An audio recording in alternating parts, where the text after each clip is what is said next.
Good afternoon, everyone. Welcome back. Next is a public hearing on a resolution to approve FY22 transportation fees, charges, and fares. A T&E committee work session will be scheduled at a later date. Persons wishing to submit additional material for the council's consideration should do so before the close of business on April 20th. Each individual will have 2 minutes to speak. Individuals will be alerted as they approach their 2 minutes and may be disconnected. Ms. Kennedy, can you please introduce the speaker? Yes, I can. Good afternoon. Our speaker for this public hearing is Jane Lyons. Ms. Lyons, you will have 2 minutes and you may begin your testimony as soon as you're ready. Thank you and good afternoon. My name is Jane Lyons and I'm speaking on behalf of the Coalition for Smarter Growth, the leading organization in the DC region advocating for walkable, inclusive, transit-oriented communities. First, we urge you to keep bus fares free in FY22. We thank the council for their work to keep fares free throughout FY21 and the pandemic. And we thank Councilmember Glass for his recent memo to the T&E committee requesting that the committee further research three future fare scenarios, including continued free fares. We also commend the county executive for proposing reductions in Metro Rail to ride-on bus transfers, but this does not go far enough. As you know, almost half of ride-on riders have an annual household income under $30,000 and 80% are people of color. We should keep fare money in the pockets of those who need it most and think of free fares as a stimulus for the local economy. Our economy and residents will still be recovering from the COVID-19 pandemic throughout FY22. Free fares is one of the primary objectives of the Montgomery Better Buses Coalition, which includes nearly 30 organizations from across the county, including service providers like Shepherd's Table and Manna Food Center, environmental groups, labor, transit advocates, and more. We believe that Montgomery County can replace fare revenue and continue to improve and expand transit service. Second, we support the increased parking rates for the parking lot districts. These are modest increases, and in fact, we urge you to go further to charge market rate prices for the county's publicly owned parking. The county is committed to reducing greenhouse gas emissions, but we cannot meet our own climate goals and contribute to solving the climate crisis by continuing to subsidize parking. Thank you so much for your consideration. Thank you very much for your testimony. That is all for speakers for this public hearing, Mr. President. Thank you, Ms. Kennedy. Thank you, Ms. Lyons. This public hearing is now closed. We'll have a work session on amendments next to the Maryland National Capital Park and Planning Commission's FY21 to 26 Capital Improvement Program. Then we'll have a presentation on the semi-annual report. Ms. Dunn, welcome. Thank you. Good afternoon. This afternoon, before we start with the semi-annual, we do have the amendments to the FY21 through 26 CIP that were sent from the Planning Department earlier this year. These are the ones that the county executive has also made a recommendation in regard to. You will have recently heard about some state aid funding that was given to MNC PPC that will not be covered today because that has still yet to go to the planning board. So I just wanted to give you a heads up on that piece. But this is about looking at the FY22 capital budget and the amended FY21 through 26 capital improvement program. Last year, the council approved the FY21 through 26 CIP for MNC PPC of about $245 million. And the savings plan in FY21 reduced this amount by a little over $528,000. In this off year of the CIP, MNC PPC has sent over an amendment which consists of one new project, one adjustment to an ongoing project, close out of a couple completed projects, technical adjustments, and that about sums it up. It's not a huge change in what they're doing this year. I don't know if the committee chair, Councilmember Reamer, wants to say anything before I continue. No, please continue. Thank you. Okay. So the county executive has recommended funding of $222.6 million, which is a $4.9 million reduction from what the agency has requested. Given that, the CE does still support the amendments that were proposed by the Parks Department, and then added 2 additional changes. So the executive recommends a change in the funding source for Ball Fields Initiative Capital Project. Currently, it has funding from the community use of public facilities, current revenue, which we know has been really struggling under the COVID pandemic. So that is being shifted to a GO bond funding source. And the second was that the executive did recommend an affordability reconciliation PDF to reduce current revenue expenditures in FY22 of $485,000, and then a reduction in government obligation bond expenditures in FY23 through 25, totaling $4.4 million. The committee reviewed the planning board's non-recommended reductions to meet these affordability PDFs and the other amendments as well. And I can cover the committee's recommendations to the council. So the first was that the committee supported the approval of increased funding of $2.5 million. It's coming from non-county sources, but for one new project called the Mid-County Park Benefit Payments Project. And so this will collect money from development that will go to the White Flint, Rock Spring, and Grosvenor area for public parks in that location. The next was a request to defer $20 million in revenue bond funding for the Ridge Road Ice Rink Enterprise Facility Project. And again, this points to the challenges that are being faced by enterprise projects in this year and probably the coming year, as we have less attendance at some of the venues that typically rely on the public. The next were some minor technical adjustments to 3 standalone PDFs. This is really just to resolve some inconsistencies that occur in the accounting process based on the time that the numbers are calculated. And that was done in collaboration with the Office of Management and Budget, and they are in support of that. And then the next was to remove 3 project description forms for projects not recommended for funding within the full 6 years of the CIP. Those are listed in the staff report. The committee did approve the CE's recommendation to change the funding source for the ball fields from the community use of public facility current revenue source to the general obligation bonds for FY21 and 22. And then the board reviewed the reductions that the planning board had put forth to satisfy the reconciliation PDF with respect to current revenue. So that was a $485,000 decrease over 9 projects. To satisfy that reconciliation PDF funding source decrease. And the result of that was really that it provided level funding between FY21 and 22. So the Parks Department had very strategically looked at where these cuts would probably be the least problematic. They took small amounts from 9 different projects. They were able to satisfy the $485,000 decrease, and the committee then supported that recommendation. And the last was probably the one discussed the most and the one with the most impact, which was the CE's recommendation for a $4.4 million decrease in GeoBond funding between FY23 and FY25. And so the board again brought forth what they would recommend as the optimal way for them with their programs to find those reductions. And the council reviewed all of those proposed ways to meet that. And they agreed with the handful that were delaying for just 1 year, Wheaton Regional Park improvements, and delaying for just 1 year the South Germantown Cricket Field project, and then also delaying some legacy open space funding to FY26. But what they didn't support was a recommendation that would have reduced ball field funding by $1.5 million, and the Blair High School Field and Lights project also reduced by $1.5 million.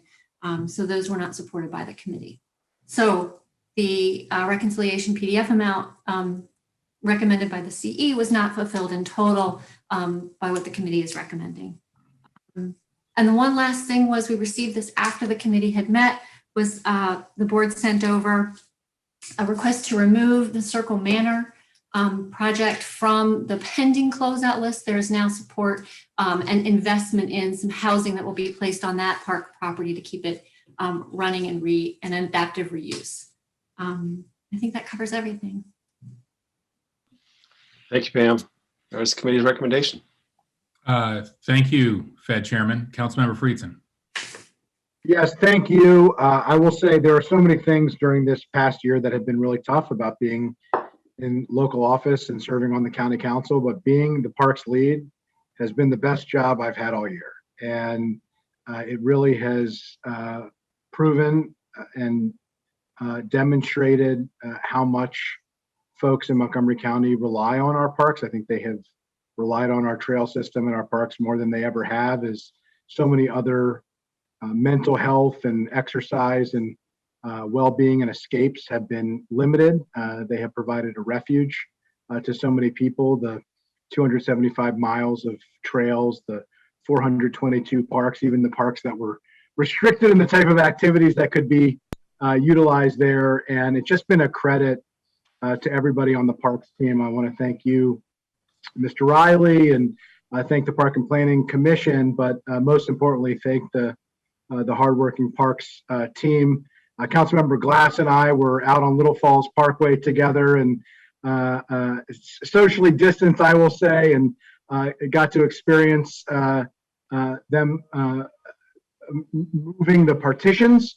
I've seen them on the trails. They even let me destroy a trail that they had been working on with a mini excavator until I walked away, and they fixed it without me seeing it, and to make me feel better that I actually contributed in some form or fashion to the trail. So I just was hoping for you to convey our appreciation. It's been a tough year for all of us, but the work that they do, the support that they provide, the quality of life that they create has been critical, and just wanted to take this opportunity to express my personal appreciation as somebody who has gone on a lot of hikes over the past year, and also as a council member. So thank you very much.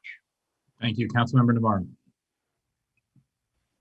Thank you, Mr. President. Thank you, everyone, for this work.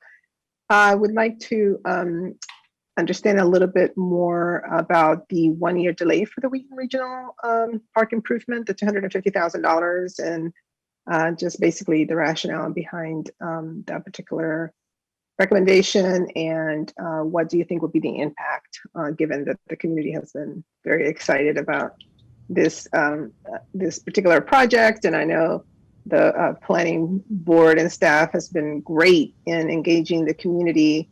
I know that board member Natalie Fanny Gonzalez has done a lot of work in that area as well. So can you just talk a little bit about that particular item?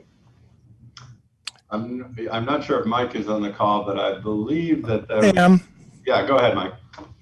Yeah, as you know, Councilmember Navarro, we're in the thick of re-looking at the Wheaton Regional Park Master Plan. We're getting a ton of positive energy and input about the future of that wonderful 400-acre park. And we feel that as soon as we complete the master plan, we're going to need to reassess where the priority investment goes. And we do envision significant investment going in that park as soon as we get the master plan done and throughout the entire 6-year program. So as much as we hate deferring or cutting any funding, we felt that this was work that was conceived in advance of the master plan and may not reflect what comes out in the initial phases and the initial priority of the master plan. But we fully presume once that master plan is complete to have phased implementation of the most important phases and to aggressively pursue as much funding we can get for it. Thank you, Mr. Riley. Thank you for that approach also. I think it is important because, as you said, there's a lot of excitement and there's a lot, I think, of interest and providing feedback to see what can be done to make that park even better, because it's an extraordinary place. I appreciate that clarification because, of course, immediately community members are asking, exactly what does this mean? And it's important to let them know that actually what this will do is to take into consideration the feedback and not already sort of conceive what needs to happen. So I appreciate that clarification. Thank you. Okay, I don't see any other requests to speak. We have a recommendation from the Fed Committee. All those in favor, please raise your hand. Terrific. Those amendments pass unanimously. Okay, now we can have a presentation on the semi-annual report. Again, Ms. Dunn. Thank you. Yes, as you know, the council twice a year gets a semi-annual report from the planning board. You will hear from both the Parks Department and the Planning Department. They each have a PowerPoint presentation that will walk you through their major accomplishments for the past 6 months to a year, depending on when they, what they're focused on. This is always done in the spring in anticipation of review of their operating budget. And for the planning department for their setting their work program as part of the operating budget. So just to give you some context, you do, as a council, always get the semi-annual, and it does come just before the operating budget for the planning and parks departments. With that, I'm gonna put the parks is going first, is that correct? Yes, Yeah. I just have a couple slides and then we'll Right. go to Mike. I will get that up so that you can.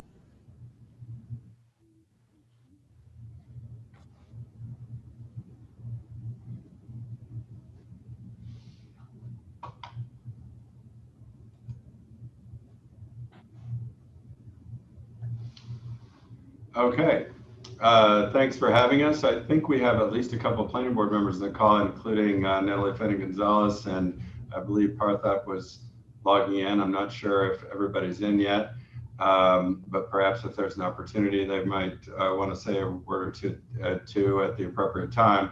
I just wanted to kick it off by saying first that we're very proud of the fact that we've continued doing business and doing the work that we are responsible for handling during the pandemic. As you know, we did not miss any planning board meetings, even when the initial lockdowns occurred, and we've been very successful at running meetings by video conference and telephone.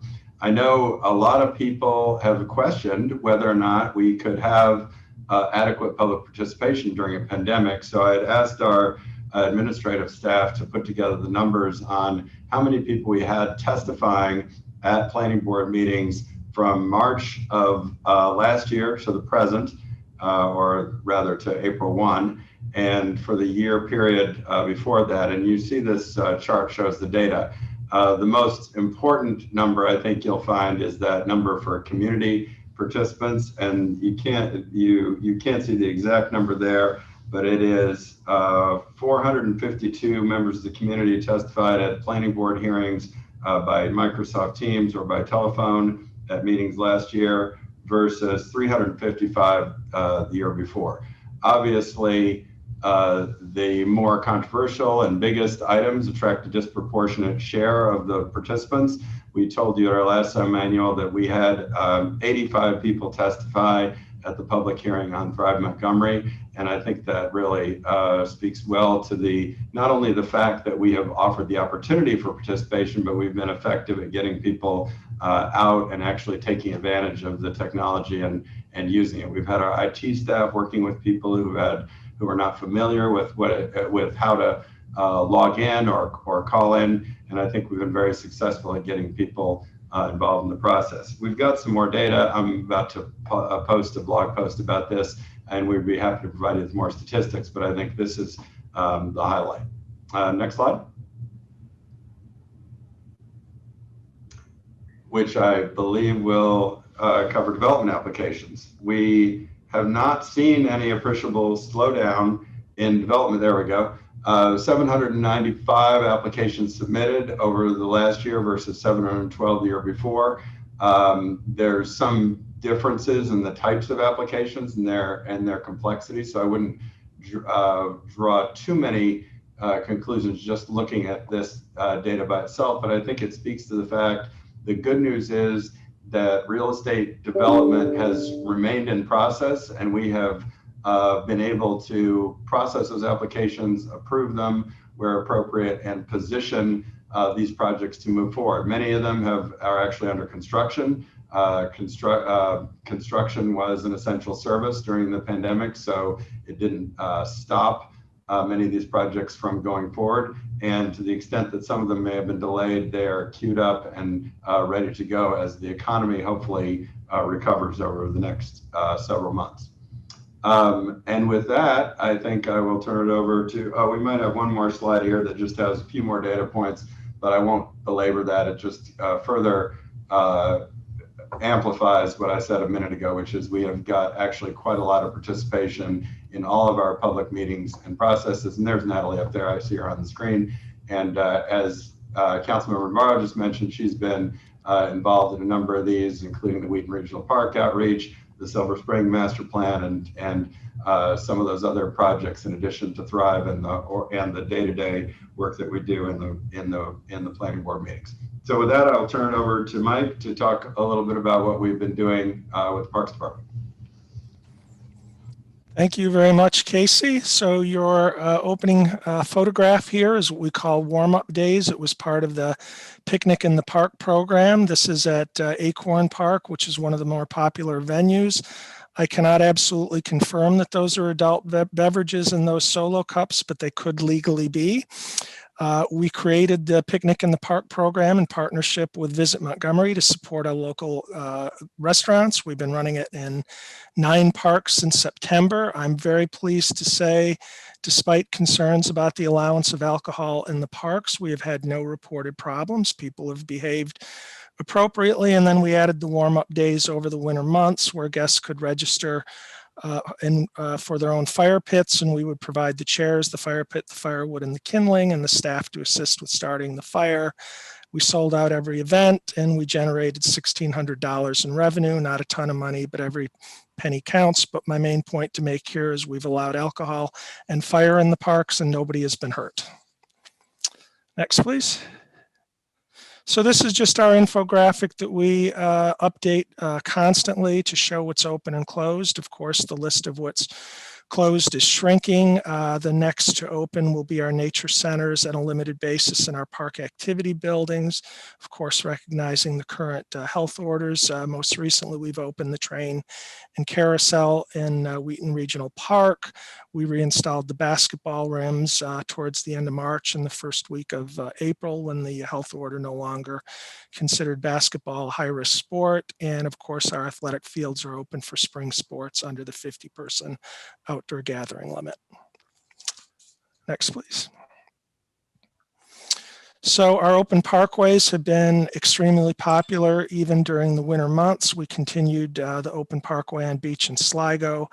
During the winter, Little Falls was temporarily suspended until we could get some gates installed to make it a little less labor intensive, and I'm pleased to announce we did that and got Little Falls resumed on Saturday, March 27th. Throughout the winter months on Beach and Sligo, we had 90,000 users according to our trail counters, which is a little bit down from the warmer weather, but still a pretty good number, and I'll talk a little bit more about our trail counters in a future slide. We do plan to keep these parkways going for the foreseeable future, and our total visitation since we started just about a year ago is 624,000 users. Next slide just shows the maps of the parkways. I won't go over them, but it's a little bit more than 6 miles across Sligo, Beach, and Little Falls of open parkway. Little Falls is open Saturday at 7 a.m. through Sunday at 6, and Beach and Sligo from Fridays at 9 a.m. through Sunday at 6. So we created, you're all probably very familiar with the Park and Rec Guide. That's a magazine that's been published on a biannual basis over the decades. We're pleased to announce that we're moving to an all-digital build your own guide tool, which will go available at the end of this month. We believe this is going to be superior to the printed guide, and it's going to allow users to build their own guide and select their own program categories, locations, and ages that are of their interest, and then see what programs across park and recreation are available. We will print the guides at our facility for those who are still would like a paper product. And the main news here is we're going to save a lot of trees, save about $128,000 a year between printing and other costs, and hopefully provide a better experience for the users.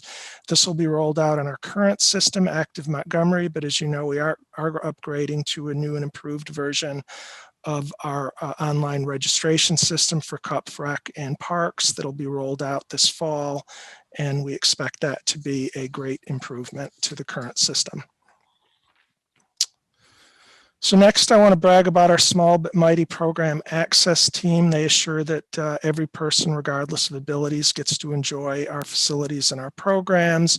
They stayed very busy, even though facilities closed, and programs were canceled, they developed virtual programs called fun shops on YouTube. They sent fun kits to participants.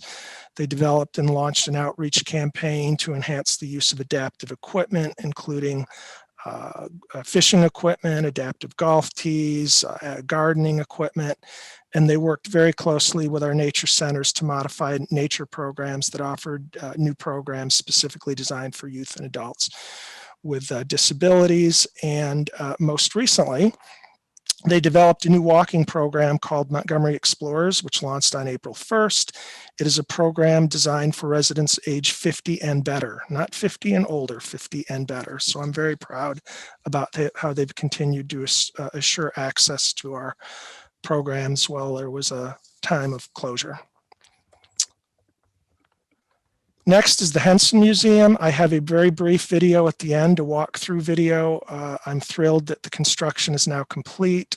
You know, we had to postpone a public ribbon cutting in December because of the health order limits, but I'm very pleased several of you have had VIP tours and put accolades out there and about a really positive experience. This project couldn't be coming on at a better time. We do plan to open to the public on April 23rd, and when we do, visitors will purchase admission tickets online using Active Montgomery, and we will control time slots to meet the current health orders. But I will be very pleased if time allows to show you a very brief walkthrough videos for those of you who have not experienced yet. But it is just an incredible project, the most important I think I've worked on during my career. So the next slide is about data. You've heard the Chair Anderson and I say one of our main goals is to manage the parks increasingly by data, and we're very focused on using various technologies. It's really important to know how many people and who is using our park for a host of reasons, including measuring the impact of events, new amenities and renovations, determining why parks may be underutilized and making adjustments, just understanding peak visitation times so that we can spread out use and much, much more. We're using several different technologies. We did a special project with George Mason University where they collected data at 4 parks throughout August through October 2020. That's the data you see up there about Black Hill Regional Park.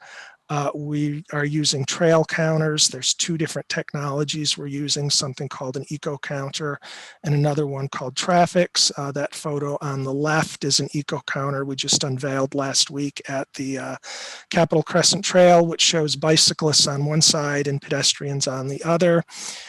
We also use portable cameras with sensors to measure usage at tennis courts if we want to say repurpose an underutilized tennis court so we know how many people are using it. And then on the next slide, just talk very briefly about how we're using what's called big data or streetlight data. It's based on cell phone technology, and this is a map where the red and orange shows substantially increased use in 2020 over 2019. You won't be surprised to see a lot of that increased uses in the stream valleys where the trails and parkways are. And just to give you orientation from right to left, the rightmost orange line is northwest, and then as you see in the center, you see Rock Creek with the orange at the bottom and the red at the top, and then in the lower left you see Cabin John. So overall, across 312 of our parks where Streetlight has complete data between 2019 and 2020, which is a pretty good sampling of our parks. We had over a 50% increase in utilization as people needed to get outdoors and exercise during the pandemic. Next slide is thank you for approving Legacy Urban Space. It's our commitment to make sure that we not only have great suburban and rural parks, but we have great parks in the parts of our county that are highly populated and are going to continue to grow. When you approved Legacy Urban Space, you funded an initial $18 million of hopefully an ultimate $150 million investment so that we can have vibrant walkable parks in our population centers. The next evolution of this, you're going to hear from Director Gwen Wright about our new and improved and advanced equity mapping tool that we're using, and that will become an overlay of our Energized Public Spaces tool, where we look for the highest areas of needs for parks in our population centers. I won't go through all these projects that are on the screen. I think you're familiar with them, that we are making a lot of progress, and we're staying hyper-focused on this challenge of how we provide these great, vibrant, walkable spaces in our population centers.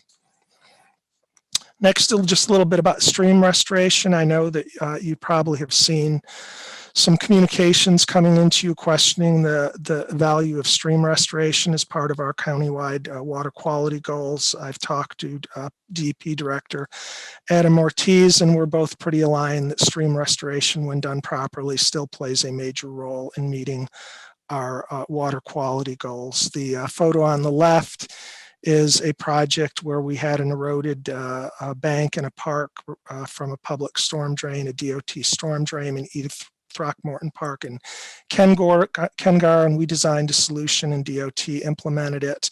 And it's exemplary of the type of partnerships we have with these different agencies. And this one was really important to get done now, because we have an upcoming park refresher at Edith Throckmorton, and if we hadn't done it now, we would have to damage the new park infrastructure to get to this location. And the other one is the Grosvenor stream restoration that we are doing on behalf of the county. This project is complete.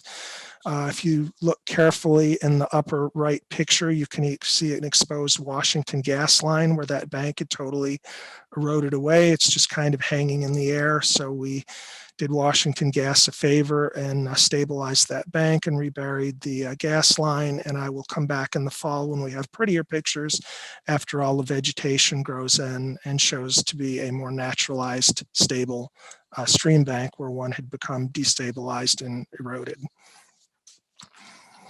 Next project I want to highlight is Kengar Stream, Kengar Field and Wetland Restoration. It's another example how we often partner with different agencies. If you don't know Kengar, it's right off of Beach Drive between Knowles Avenue and Wexford Road. It features several amenities, including a soccer field. If you look at that picture in the upper left, you can see Mother Nature overtook our efforts in a wetland, and the soccer goal was out in the wetland. So when MTA needed to do mitigation, we brought them in, and they did a great project that's growing in now, where they created 1.6 acres of new wetland and they enhanced 2 acres of degraded wetland.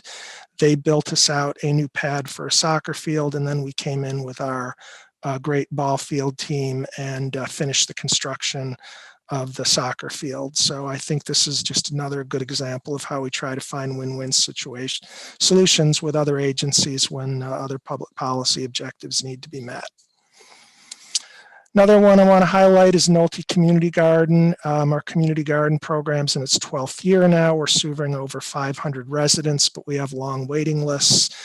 This was a good example of repurposing something that when we have a new need in parkland we used to have a much easier time of just going finding ground that was available. Now we're repurposing a lot of facilities based on higher needs. So we had an old park activity building here, which had reached end of life. We worked with the community to get general consensus that it should come down. So we demolished it and we put up 18 community gardens on raised beds. This is a different model than our other gardens in that it's 100% accessible for those who have any types of physical disabilities. And we're going to continue to push forward and try to grow this program across the county. I am giving the planning board on Thursday a more comprehensive briefing of the program if anyone is interested. So I'll just touch on the next slide on our native plant program. You gave us a position through the reconciliation process several years ago to have a dedicated person to run a native plant program at our Pope Farm Nursery. We've been growing our production every year. The plants are used throughout the park system, but predominantly to meet our NPDES goals and plant stormwater facilities. We do have partnerships with other agencies like DEP's Rainscapes program, and it's really important that we've been able to grow these plants because they're not always readily available, and we can assure quality And this is just one of many examples throughout my presentation where you gave us resources throughout the budget reconciliation process, and we put it to good use and have good results to brag about. Moving on to athletic fields, really thrilled that you gave us funds to improve the field at the White Oak Rec Center. You know, we're deep into improving the school fields. This was our first foray into approving a county-owned field, so we went in and gave it a complete renovation. I'm pleased to say we'll have a field opening on June 6th that'll be ready to open to the public. It is Bermuda grass, which should be thriving as soon as the temperatures get a little bit warmer. I do want to highlight that this project, once we got into the details, turned out to be a little bit more expensive than we thought, but thankfully, because you have funded the ball field initiative programs year after year, we were able to use some of those funds to augment the additional costs and get it done and build a quality fields. The two on the right, I won't talk about. They're MCPS fields, but as you can see, we're continuing to improve the elementary fields. These two happen to be in the center, Harmony Hills Elementary School and Aspen Hill, which got a Bermuda grass treatment. And on the right, you have Steadwick Elementary School in Montgomery Village. So we're steadily making our way to complete all of the elementary schools. And on the next slide is about meeting new needs. This is a cricket pitch. We had an underutilized field at Gunners Branch Park, and we went in and installed a cricket pitch in the center for youth cricket. And as you can see from the social media posts there, it is much appreciated by the community that it serves.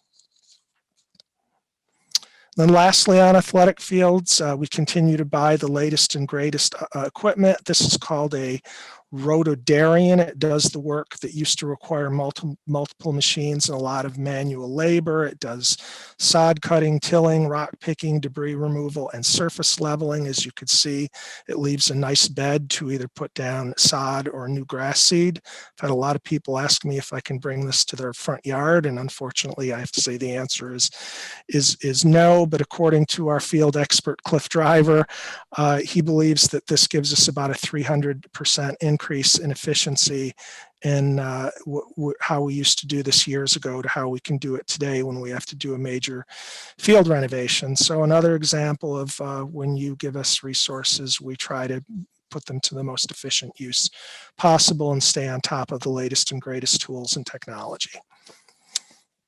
And moving on to trails, this is the South Germantown Bike Park out at the Soccerplex. We have a partnership there with Mid-Atlantic Off-Road Enthusiasts to operate and maintain this park. They're a trail advocacy and building group in the Mid-Atlantic region. They worked with us to install some more complex elements for the more experienced riders out at the park. And we're very thrilled of our partnership with them. As you can see from the heartwarming accolade there on social media, that when we have these unique facilities that maybe everyone in our county doesn't use, there's quite often a very passionate group who it means a lot to, and this is a good example of one of them. So thank you to Mid-Atlantic Off-Road Enthusiasts for working with us to make this improvement. And then lastly, the big news on natural surface trails. I think Chair Anderson challenged me and our trail crew several years ago to hit 200 miles when I think we were at about 160. We did it this year with the construction of the Paint Branch Trail, which is the one depicted in the map there, and crossed 200 miles, which we're thrilled about. And then we were also thrilled that when REI recently did an article about how important it is to cities across the country to provide bike trails close into the high population areas, that they actually called out Montgomery County and gave us accolades for what we are doing. And this is compared to some of the major cities across the US. So we're very thrilled to see that. Now, my last group of slides, I am winding down, I promise, is about how we actively seek resources to support our parks. We're so thankful for the county's tax-supported funding that you can allocate towards the parks, given all the other pressures you have, like education and transportation. But we know it's not going to be enough, so we go out and do everything we can to find additional resources. So I'll brag about Our Park Foundation, you see some numbers there. I do want to welcome 5 new board members, some of which you will know.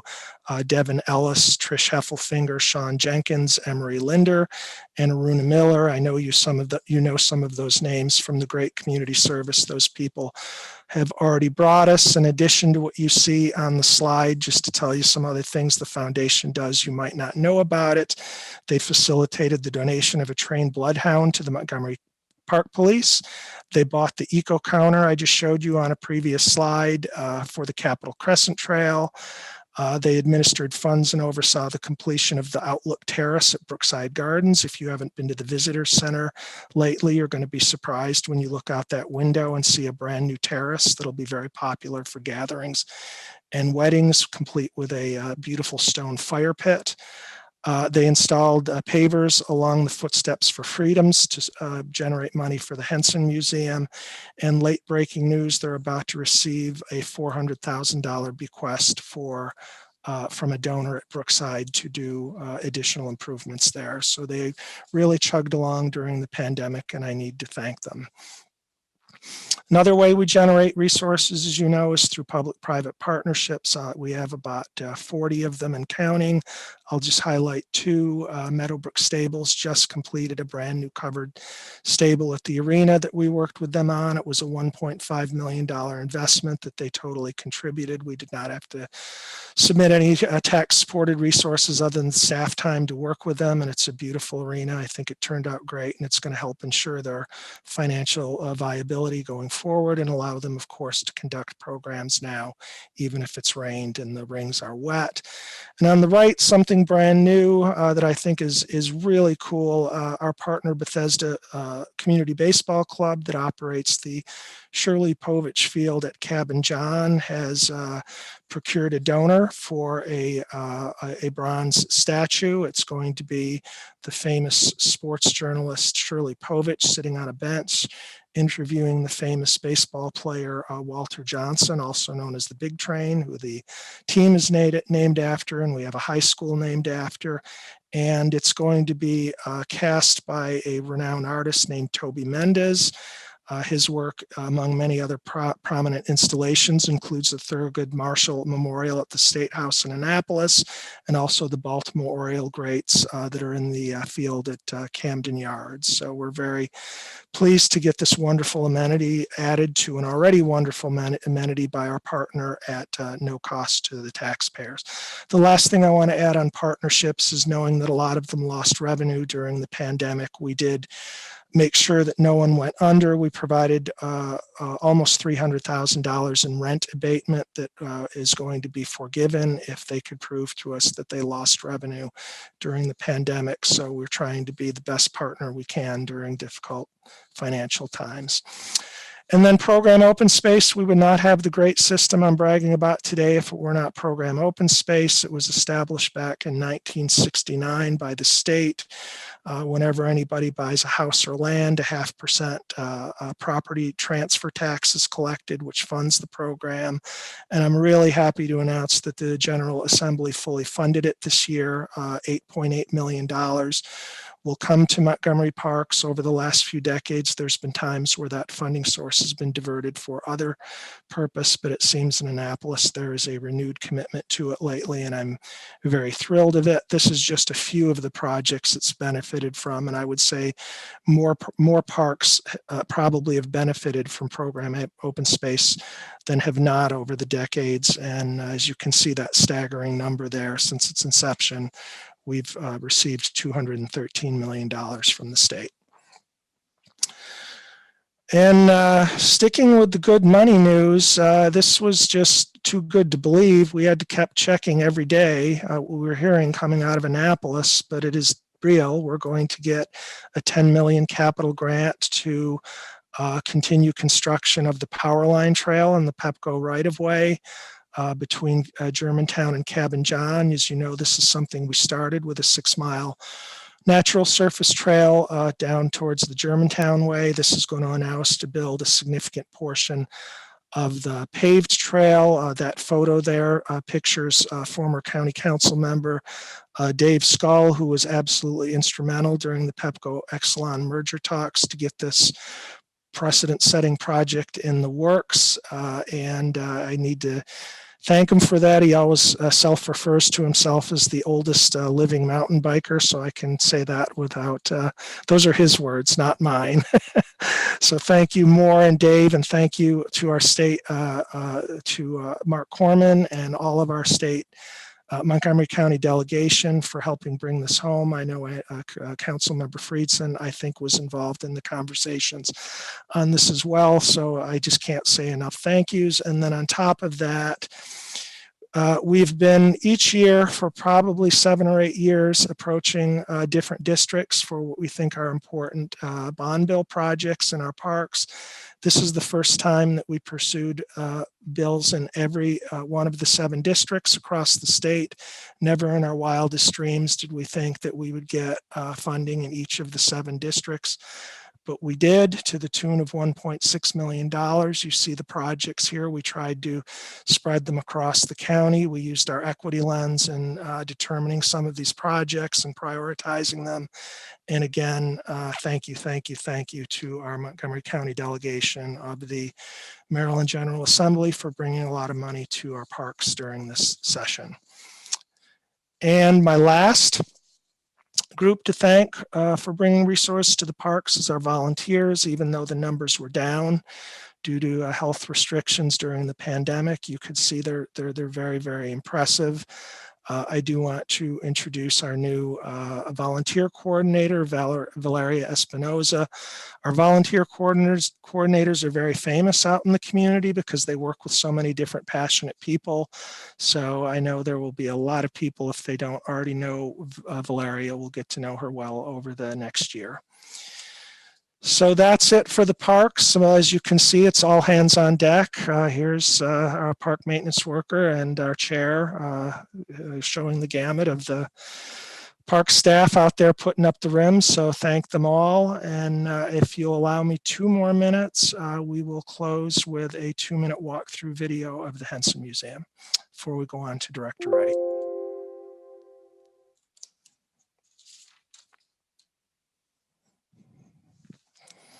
Welcome to the new Josiah Henson Museum and Park. A visitor's experience begins here with the newly constructed Visitor Center, where they're greeted by staff in the gift shop, which features a timeline mural based on the life of the Reverend Josiah Henson. Visitors then move from the lobby to the 80-person auditorium, which features a 12-minute orientation. This film provides an overview of Reverend Henson's life during the 19th century. Exiting the film, visitors are directed to the historic Riley Bolton House. The house now features multimedia exhibits exploring Henson's life.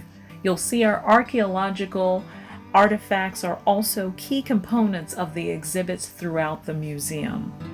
So we move through the historic house galleries. 2 of our most important historic artifacts are the desk and chair belonging to Isaac Riley, the former owner of the plantation, and Henson and his family's enslaver.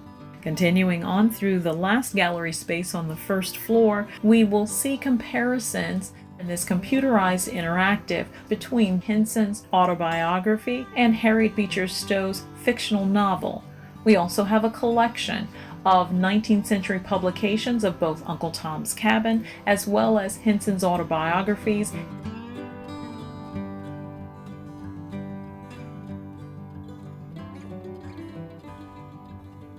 Exiting onto the screen porch as we make our way around the historic house to the 1850s log kitchen. Only the first floor of the historic house has exhibits.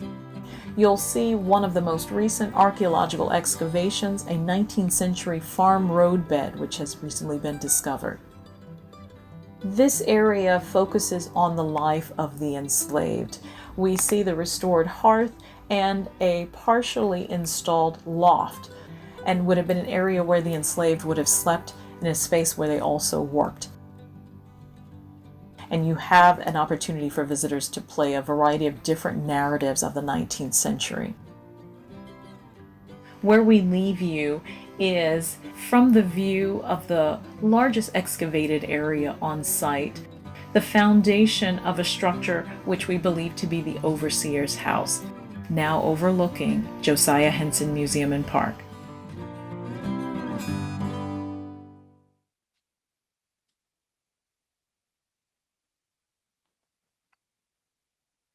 Thank you. Thank you so much for that terrific presentation. Ms. Wright, are you next?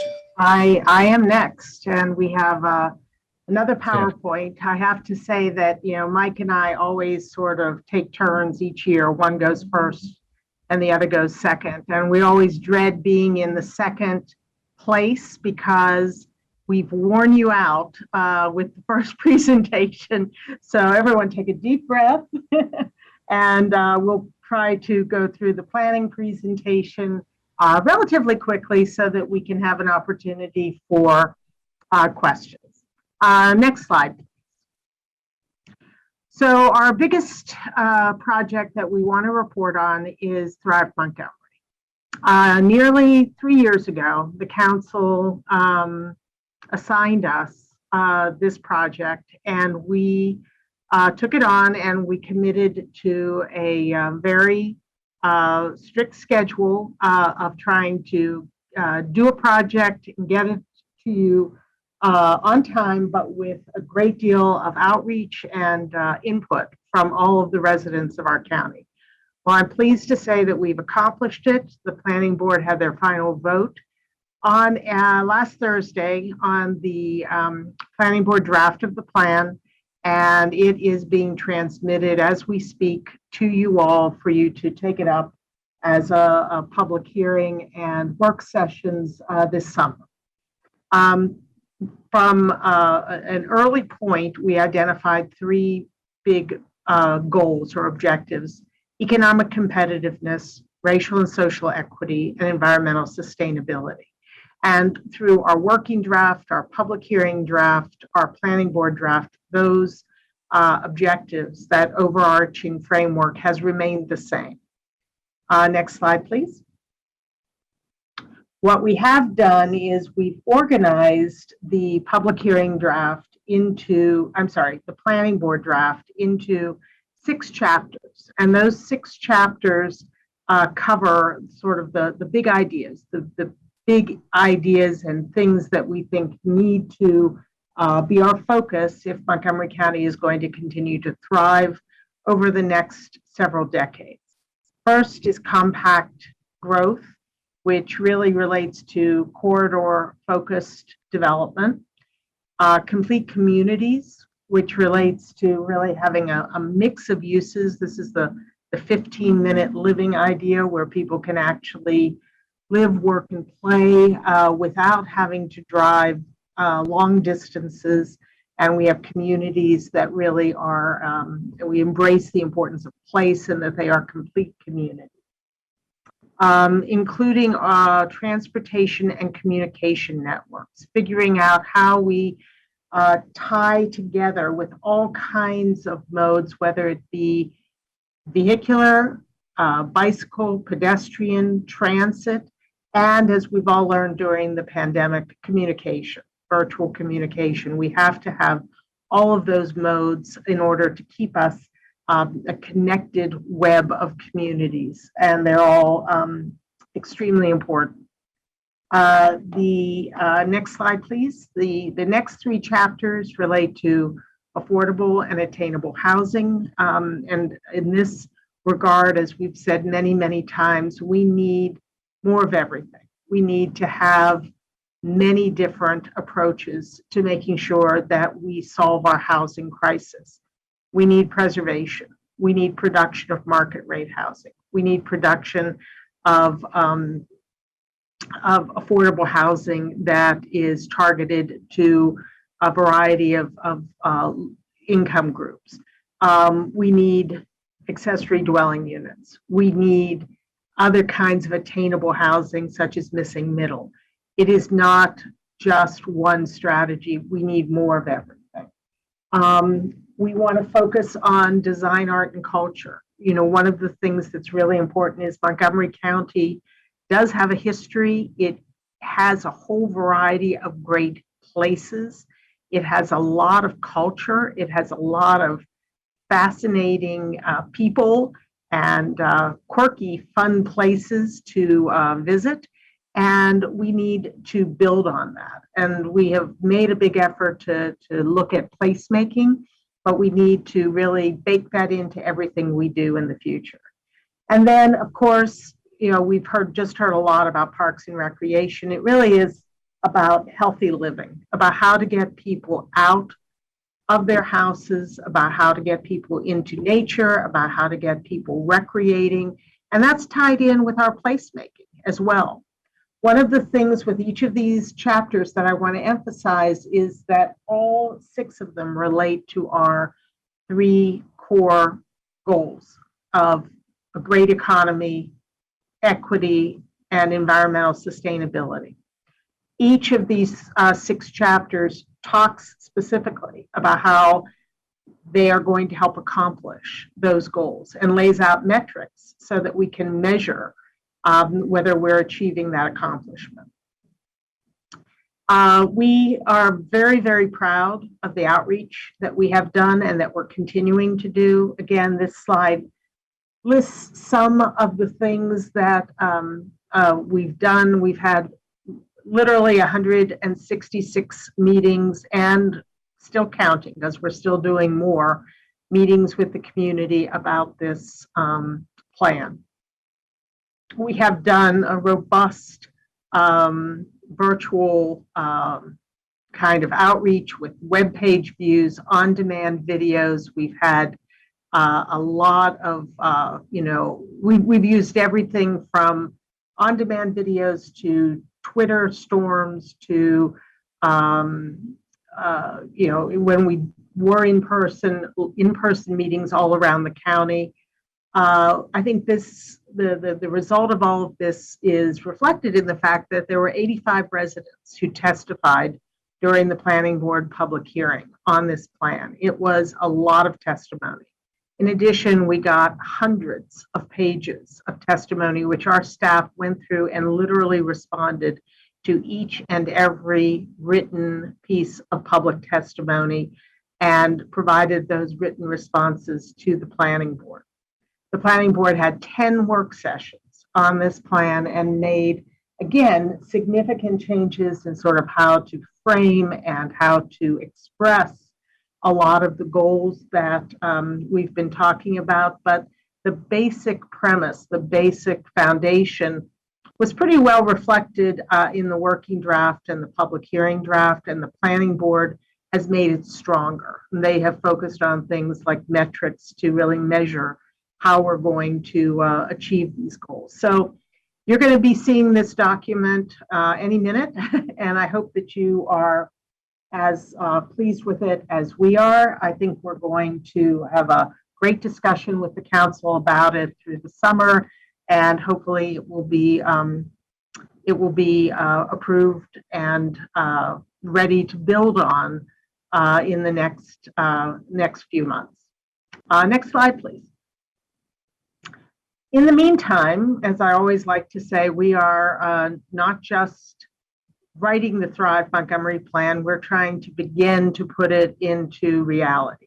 We're trying to start doing some of our planning using the ideas in Thrive Montgomery. And I always call it, we're running and chewing gum at the same time. So one of the plans where we're really doing that is the Silver Spring Downtown and Adjacent Communities Plan. And we have been working very closely with the community in Silver Spring through what we call the visioning phase, where we've had some virtual workshops. And we're also using great resources like this MC React map, where people can text in comments about something they may see in downtown Silver Spring. We've heard from over 500 stakeholders so far, and we're hearing from more. We really appreciate working with Vice Chair Natalie Fanny Gonzalez, who has been helping us with some of our outreach. We had a listening session in Spanish just this week, and she helped us dramatically with that. And just going out and talking to people in the community about what they're looking for in the future of Silver Spring. So this project is very much in process. We are going to be working through the summer to continue to work with the community on visioning, on developing recommendations. We're probably going to be going to the board in the fall, ideas, a working draft, and then take it through the planning board, public hearing, and work session process. So you all will not be seeing this for a number of months, but I did want you to know that we are out there working and that we are definitely trying to use a lot of both the lessons learned about outreach that we found in Thrive Montgomery, but also the big framework of Thrive Montgomery, focusing on our core goals. Next slide, please. The next plan, which is really just beginning, just went to the board to discuss the scope of work, is the Fairland and Briggs Cheney plan. And we're really excited about this plan because it is going to be truly a corridor plan. It is going to focus on the corridor that is served by our new BRT system, Flash. It is going to focus on preserving and providing attainable housing at all income levels. It is going to focus on equity and safety through trying to make sure to adhere to some Good Vision Zero principles and make our roads and sidewalks safer. And as I think you may know, it is a location that has some of our most important equity focus areas. And so this plan, central to this plan, is going to be a focus on racial equity and social justice. We're very fortunate to be partnering with the University of Maryland PALS program. They're going to be helping us in the fall semester by focusing an entire design class on the Fairland Briggs Cheney plan and helping us think through some of the issues. We're also going to be doing a spring speakers series that's going to focus on a number of equity issues that are going to lead into some of the discussions that we anticipate in the Fairland Briggs Cheney plan. So you're going to be hearing about the details of that very, very soon. Next slide, please. We're also working on a project that the council has assigned us about attainable housing strategies. And the council in early March did send us a letter asking us to look at a lot of the missing middle ideas that, missing middle housing ideas that were being discussed. And we really do appreciate the council's request to us to sort of step back and take a very data-driven, logical look at this important issue about not just missing middle housing, which is sort of the more house-sized kinds of housing, but really corridor housing and other kinds of attainable housing strategies. So we have put together a advisory group. We've had a number of kickoff meetings with the community and listening sessions. We are committed to doing very robust outreach and hearing people's ideas. We have actually contracted with Opticos Design, which is the firm that coined the term missing middle housing, to help us talk to folks about what missing middle housing is and what it is not. And that's been very helpful. We've done some educational sessions for the community on sort of missing middle 101 with support from Opticos Design. And we have, I think, a lot of good dialogue moving forward.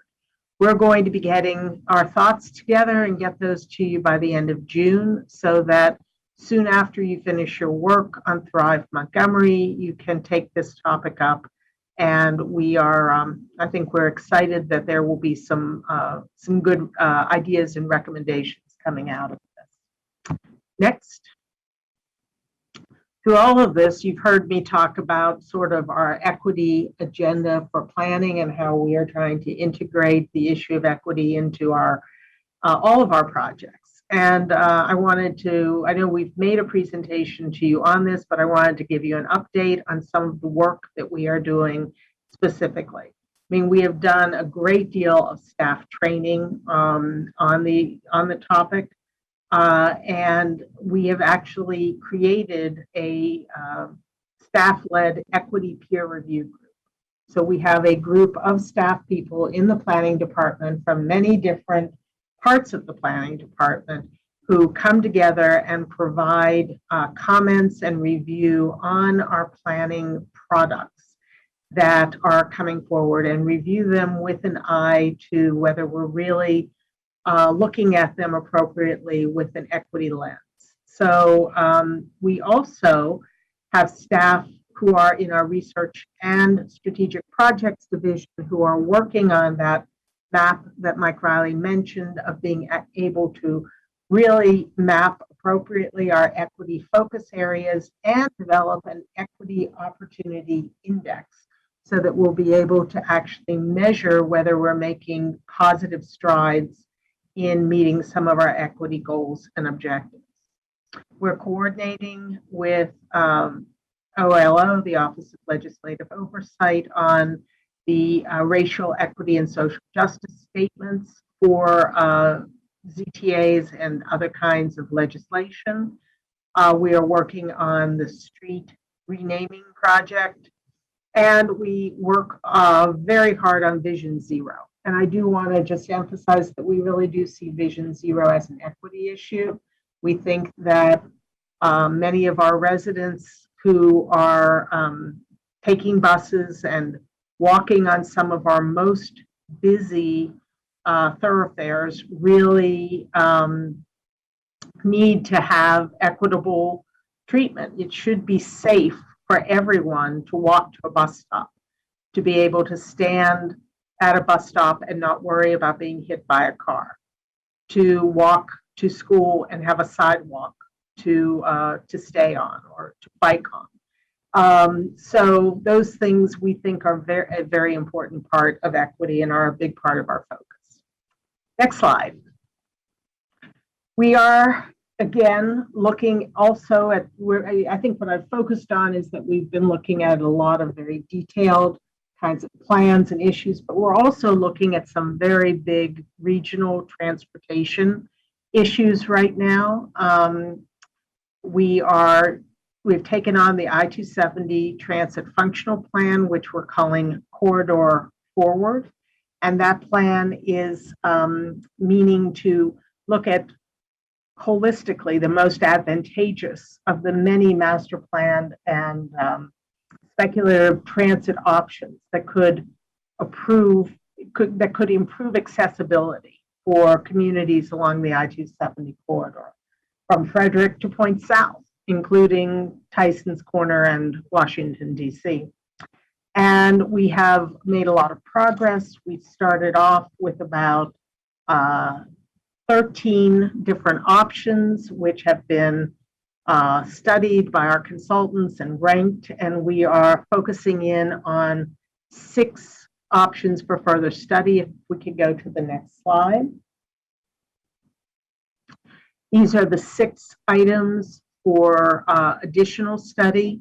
And as you can see, each and every one of them is a significant effort. And we are about to really advance them into more detailed study and evaluation.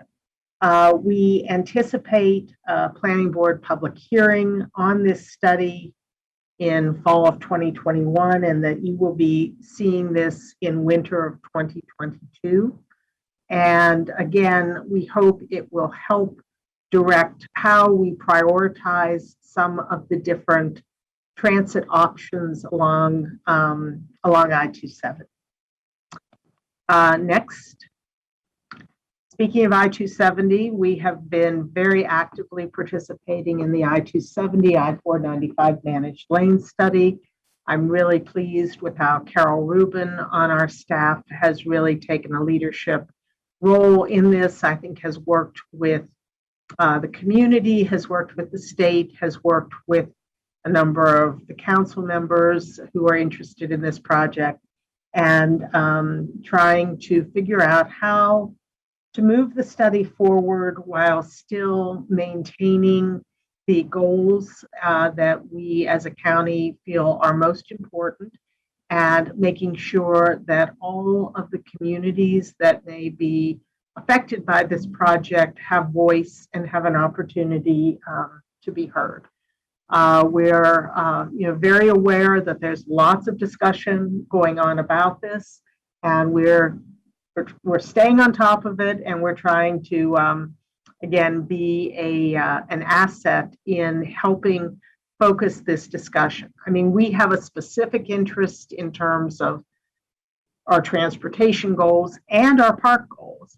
But we also understand, that there are a lot of moving parts, and that we want to be helpful in coordinating all of those moving parts. And I think we have been, and we will continue. Next.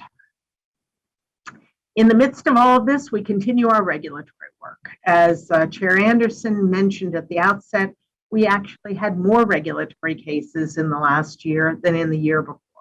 So during this time of virtual meetings and COVID, where we've been isolating, we have still, through telework, managed to review an enormous number of regulatory cases. These are some in the Down County. There's a project called Irby in Silver Spring, which is between Fenton and Georgia Avenue. We have a great daycare center, the Martha Godalski Child Development Center, which has recently been approved. Park Montgomery, which is one of the very first projects in Long Branch, that is going to be a great project because it is not only going to produce new affordable housing, it is going to preserve existing affordable housing on same site. And it's, to me, a model project. And we've continued to review and approve really wonderful projects in Bethesda that are raising the quality of architecture, that are providing housing, that are providing great offices, great public art, and continue to make Bethesda the great place that it is. Next slide. We also have a lot of regulatory projects that are not in the Down County.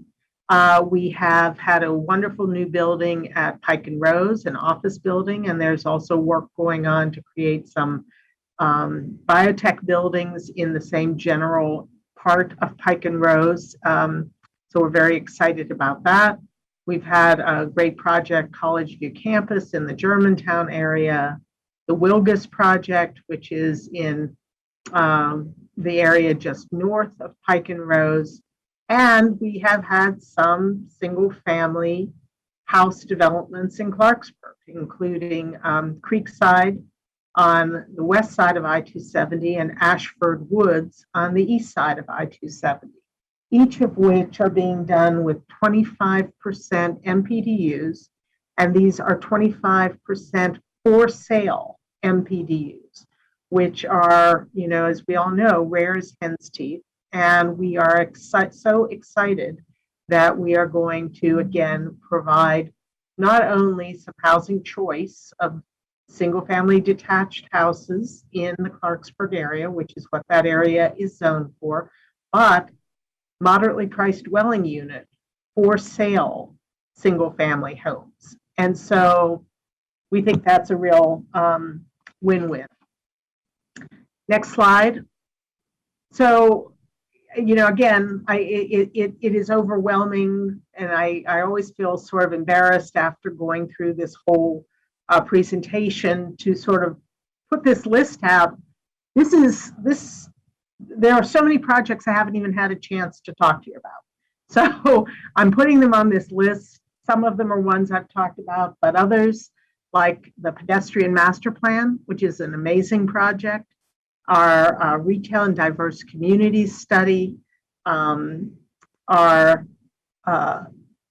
mixed use development study. These are all projects being worked on by the planning department. And I guess just to sort of reiterate what the chair said at the outset, even though we have been in unusual working situations for the last year, we have been moving ahead full steam. We are doing this with, we think, outreach that is as robust, if not more robust, than what we were able to do when we were meeting in person. And we are excited about what's to come. The final image, if we could go to that, is our work program for fiscal year 22. You will be seeing this in our fiscal year 22 budget proposal, but it lays out the schedule for all of the projects that we've just been talking about. And that is my last slide. And I guess we can go to questions for both planning and parks. Thank you, Ms. Wright. Terrific presentation by both of you. My son was watching and just informed me we need to buy a rhododendron apparently as well. And congrats on the good news about the bond bills in particular. I've been an advocate for a long time that we need to ask for more from Annapolis and really help our lawmakers understand the projects we want them to go to bat for. So kudos to you for doing that, and congrats and thanks to our lawmakers for bringing home all that money this year. I'm definitely as thrilled as you are, I think, about the White Oak Rec Center. And thanks so much for your work for Acorn Park. It's been a great success, wildly popular, and I think shows the need for even more attention and investment in South Silver Spring. Very excited about the work you pointed out on the Down County elementary schools. I have a couple questions. I'll wait for my colleagues as well. But Ms. Wright, I wanted to thank you for all your work and your staff's work on the Silver Spring sector plan. That's been terrific, and all that community engagement is very, very much appreciated. Okay, Chairman Reamer. Thank you, and I'll try to be very brief because I know we've already just exceeded the time set aside for this section. There's so much here. Thank you to everyone. Great work. Always a highlight to get this presentation on both the parks and the planning side. I'll just make a very brief comment or observation. I didn't hear from Mr. Riley, I didn't hear a date for the ribbon cutting grand opening for Henson. You said that it's open to the public as of April 23rd. I know we had to postpone it, but I know everyone's looking forward to that grand day. So please, I assume you're still planning it. You just didn't say that. You can probably just give me a thumbs up or whatever. But it's exciting. Thank you. I want to follow up down the road, but I think we could use a planning exercise around solar, just generally, like where we have land that we could use for solar. I've been fairly inspired by what's happening right now, the conversation with Washington Grove, which I thought was pretty innovative, asking for a community solar project. And I think it, points to the possibility of a broader planning exercise and strategy there. So I just wanted to put that in your ear, and we'll follow up, subsequently. And thank you for grabbing the reins on the attainable housing project. It's a really important issue. It's a very difficult one. I have to say I'm sort of a little disheartened by the tenor of some of the conversation that I'm seeing. There's a lot of neighborhoods that have historically been very supportive of smart growth and development, and are finding, it seems like the public conversation is not very comfortable. And I am a little concerned about bringing the temperature down and, trying to find a way forward that is, practical and will bring some results, and at the same time try to keep everybody moving forward with our focus on smart growth. And for example, I think of Woodside, and the council just zoned the county property for significant more development where the HHS facility is. And, historically, we would do something there that would be substantially affordable, 50%, maybe even 100% affordable. I think that we want to have a community environment there that is embracing and supportive to that. And I think that, the tenor of the conversation around the Silver Spring plan is a factor. And let's just try to keep everybody kind of moving in the same direction. And we're looking to you to provide some thought leadership, of course, and community engagement on this really very difficult but important topic. So thank you for picking that ball up. I appreciate it. That's what I got. Thank you. Thank you. Councilmember Navarro.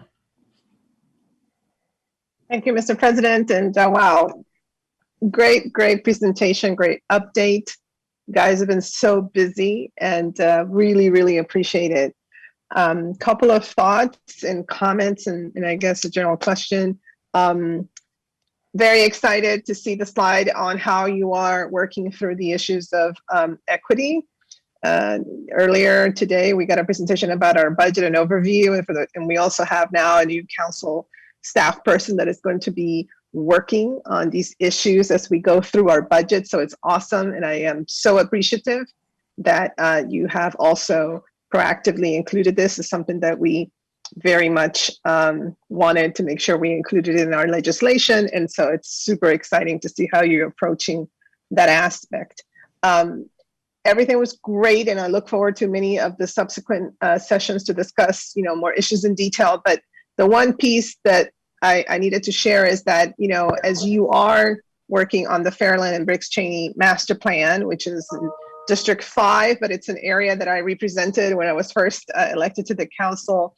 I do think that it's really important to frame it through this lens of equity, while taking into consideration that, access to opportunities, mainly amenities, jobs, has to be sort of the lens, because there's already been, some communication to us from folks from the broader area who are really concerned about, for example, what's going to happen in Viva White Oak, and they are concerned that the executive has talked about focusing on White Flint, for example. They feel that that takes away from what we had all committed to do in that area. Well, that's tied to access to jobs and, and opportunities to bring more amenities and things of that nature. And so I just want to make sure that as, this is being framed, that through this lens of equity and preserving affordable housing and things like that, that we don't miss also the important component or vision around being able to also set the environment through planning to promote, the possibilities for jobs, for, amenities, for things of that nature, to balance this, because it's just been a very long-standing, I think, issue in that sort of mid-east part of the county that we're still trying to address. So I look forward to all of the other things that are happening, and including this particular plan, if I'm still here on the council. That just felt that, it was important to just share that with you from the onset as you begin to work on some of those broad parameters. And as you said, engaging with some of the universities, et cetera, I think that will be really critical to incorporate. Thank you. Yes. Thank you. Councilmember Glass.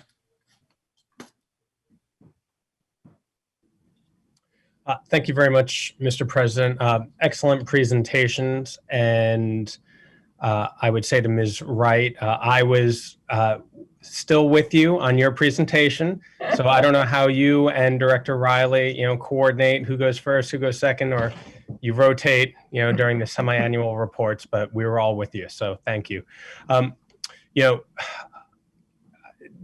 not quite sure where to begin, but I'll just say that, whether it was the open streets that were developed and allowed to open over the last year, the hiking trails and the weekend outings nearby.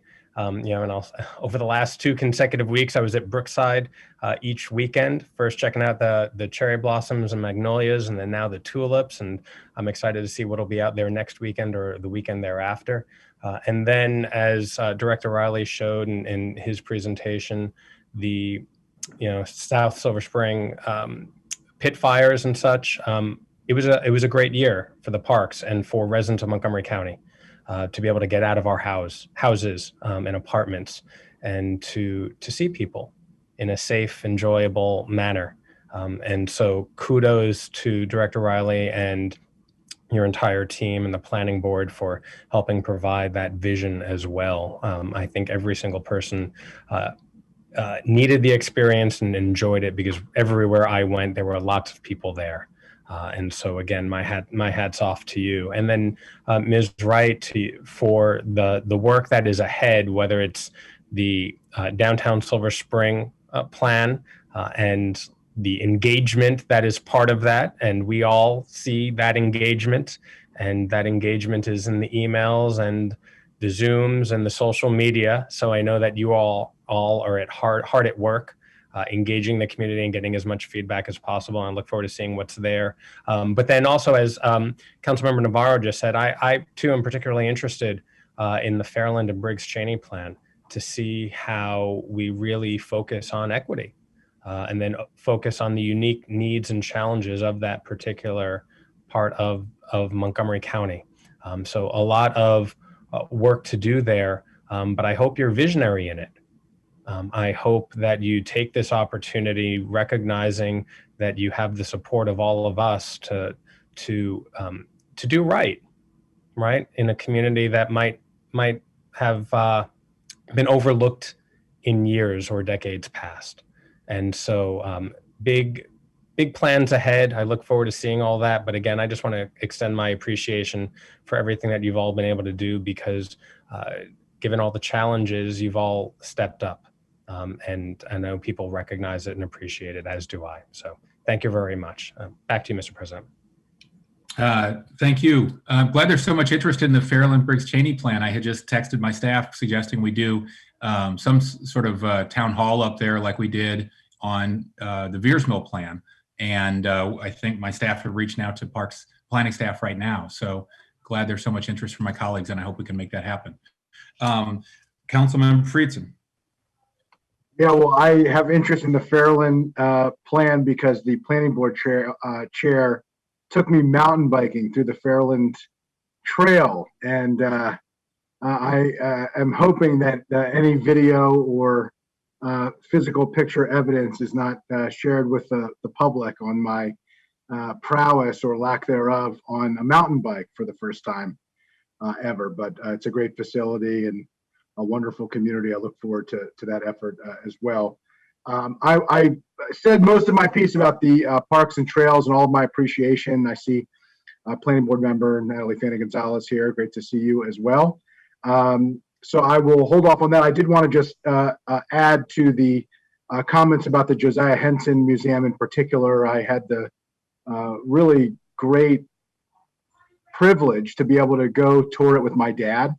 It would have been nice to have a big, huge, grand opening, but it was really special to have a quiet, private, socially distanced opportunity to experience it with my father. And I just want to appreciate the staff there that did such a tremendous work. I toured it while it was being constructed, and some of the archaeological work that was being done to have the connection of some of the things that were found on the property incorporated into the history of one of the most important figures in our county's history and our country's history, a true freedom fighter. It just it gave me chills, and I just wanted to thank you for that. I can't wait till my nieces and nephews and every young person in Montgomery County has a chance to visit that facility as part of the school system, and it will just be an absolute credit to our past and to our commitments to telling real stories of real people from our county's history. So I just wanted to thank you for that.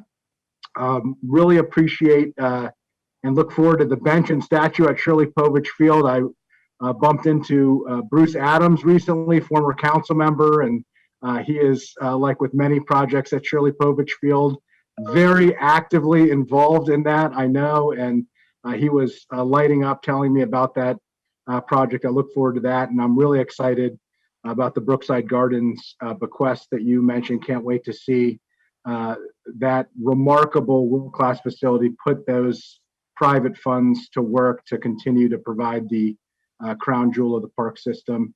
And then really excited about the Power Line Trail, the Willow Branch Greenway, and some of the other projects that were secured through our state delegation, and really just can't wait to see that go to work.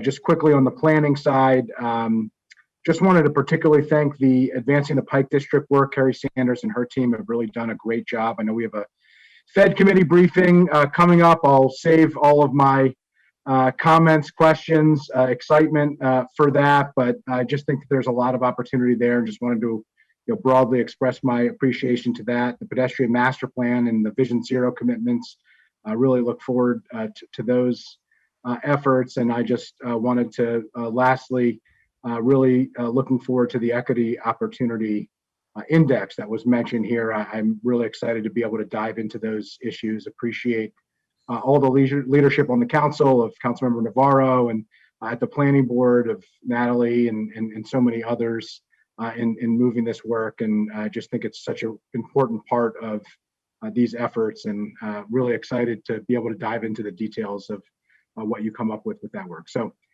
thank you. I'll leave it at that, and just wanted to, again, express my appreciation for the tremendous work that you're doing. I think during this pandemic, Park and Planning has offered a lot of light in dark times to what is ahead in economic development and what is available in terms of recreation and fresh air and mental health and physical well-being. And I just really appreciate you providing that light in a challenging time for so many of our residents.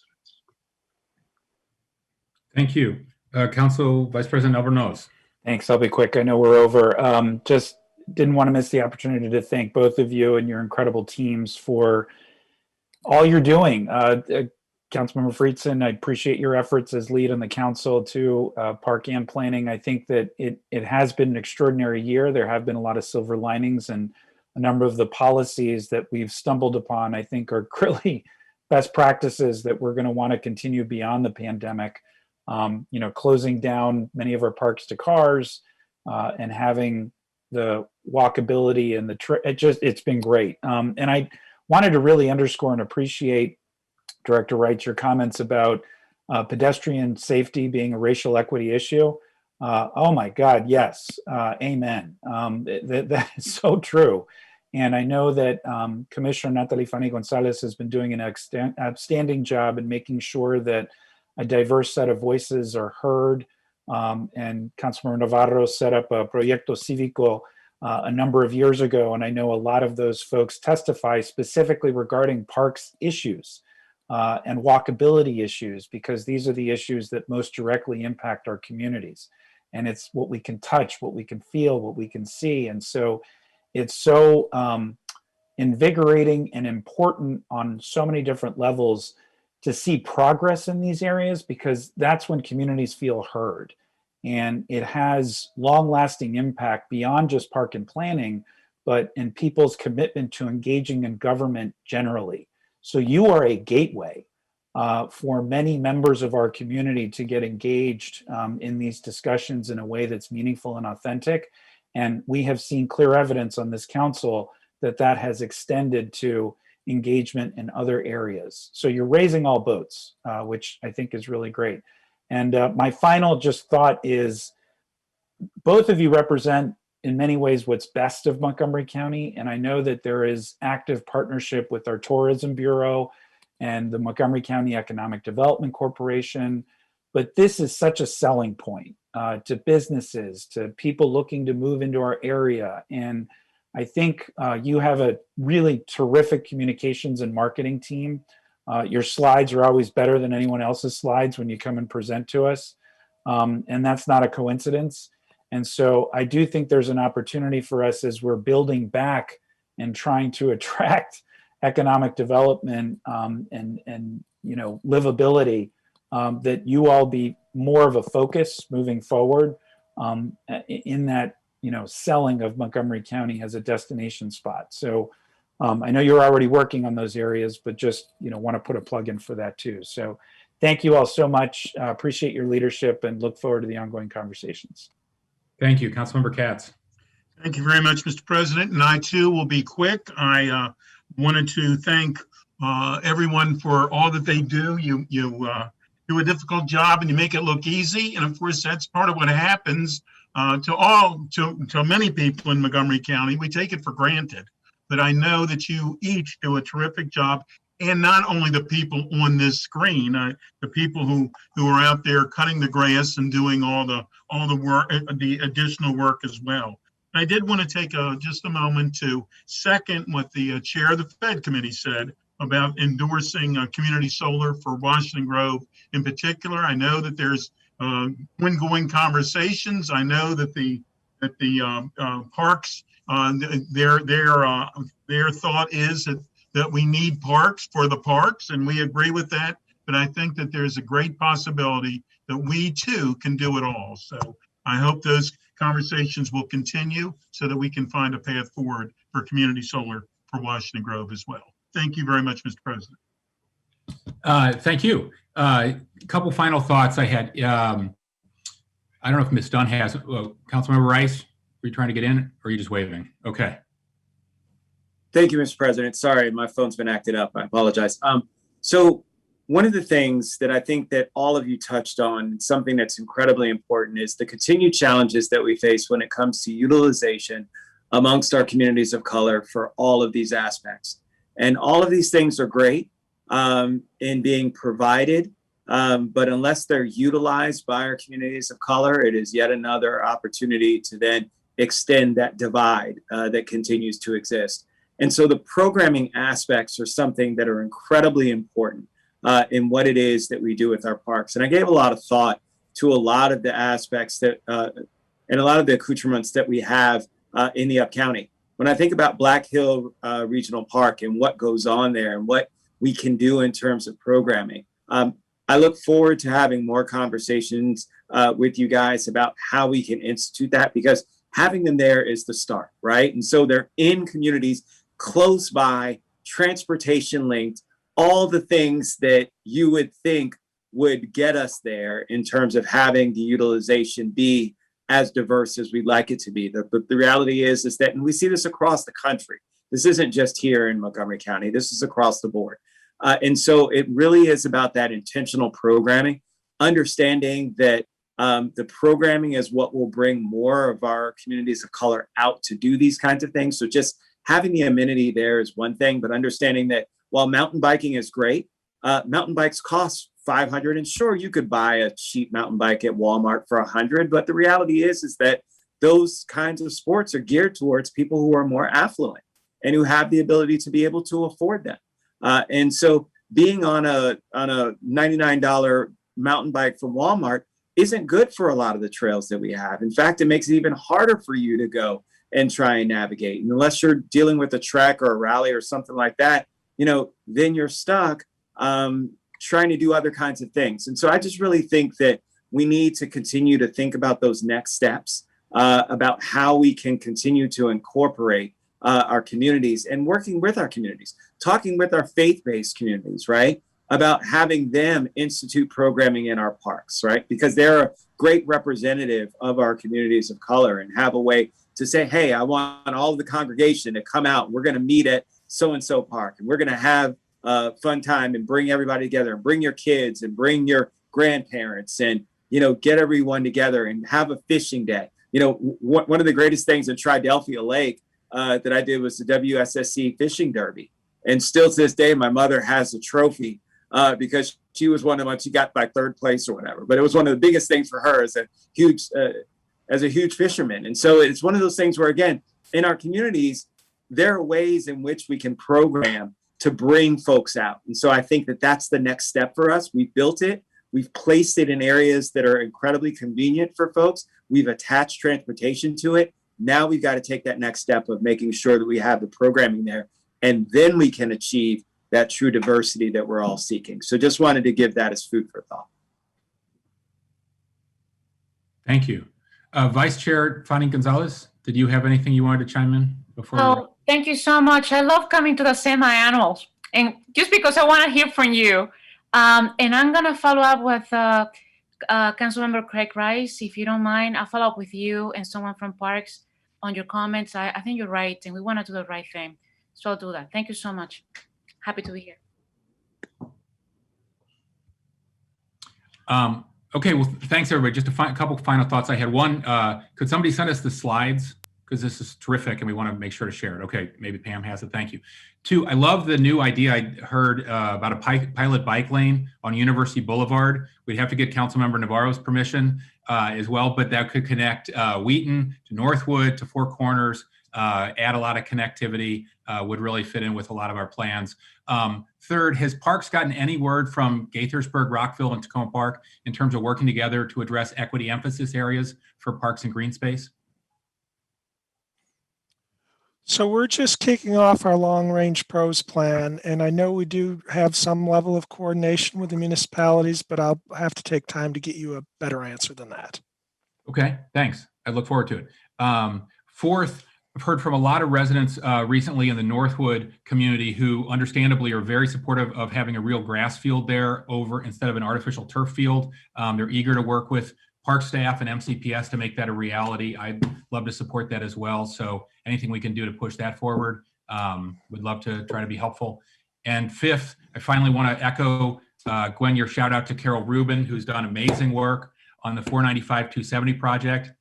She's become the leading expert in the state, huge resource for all of us. She's a game changer, and definitely keep her on the payroll. So thanks to everybody for all your good work. Really appreciate it. We look forward to the budget hearings and your next semi-annual report. Thank you.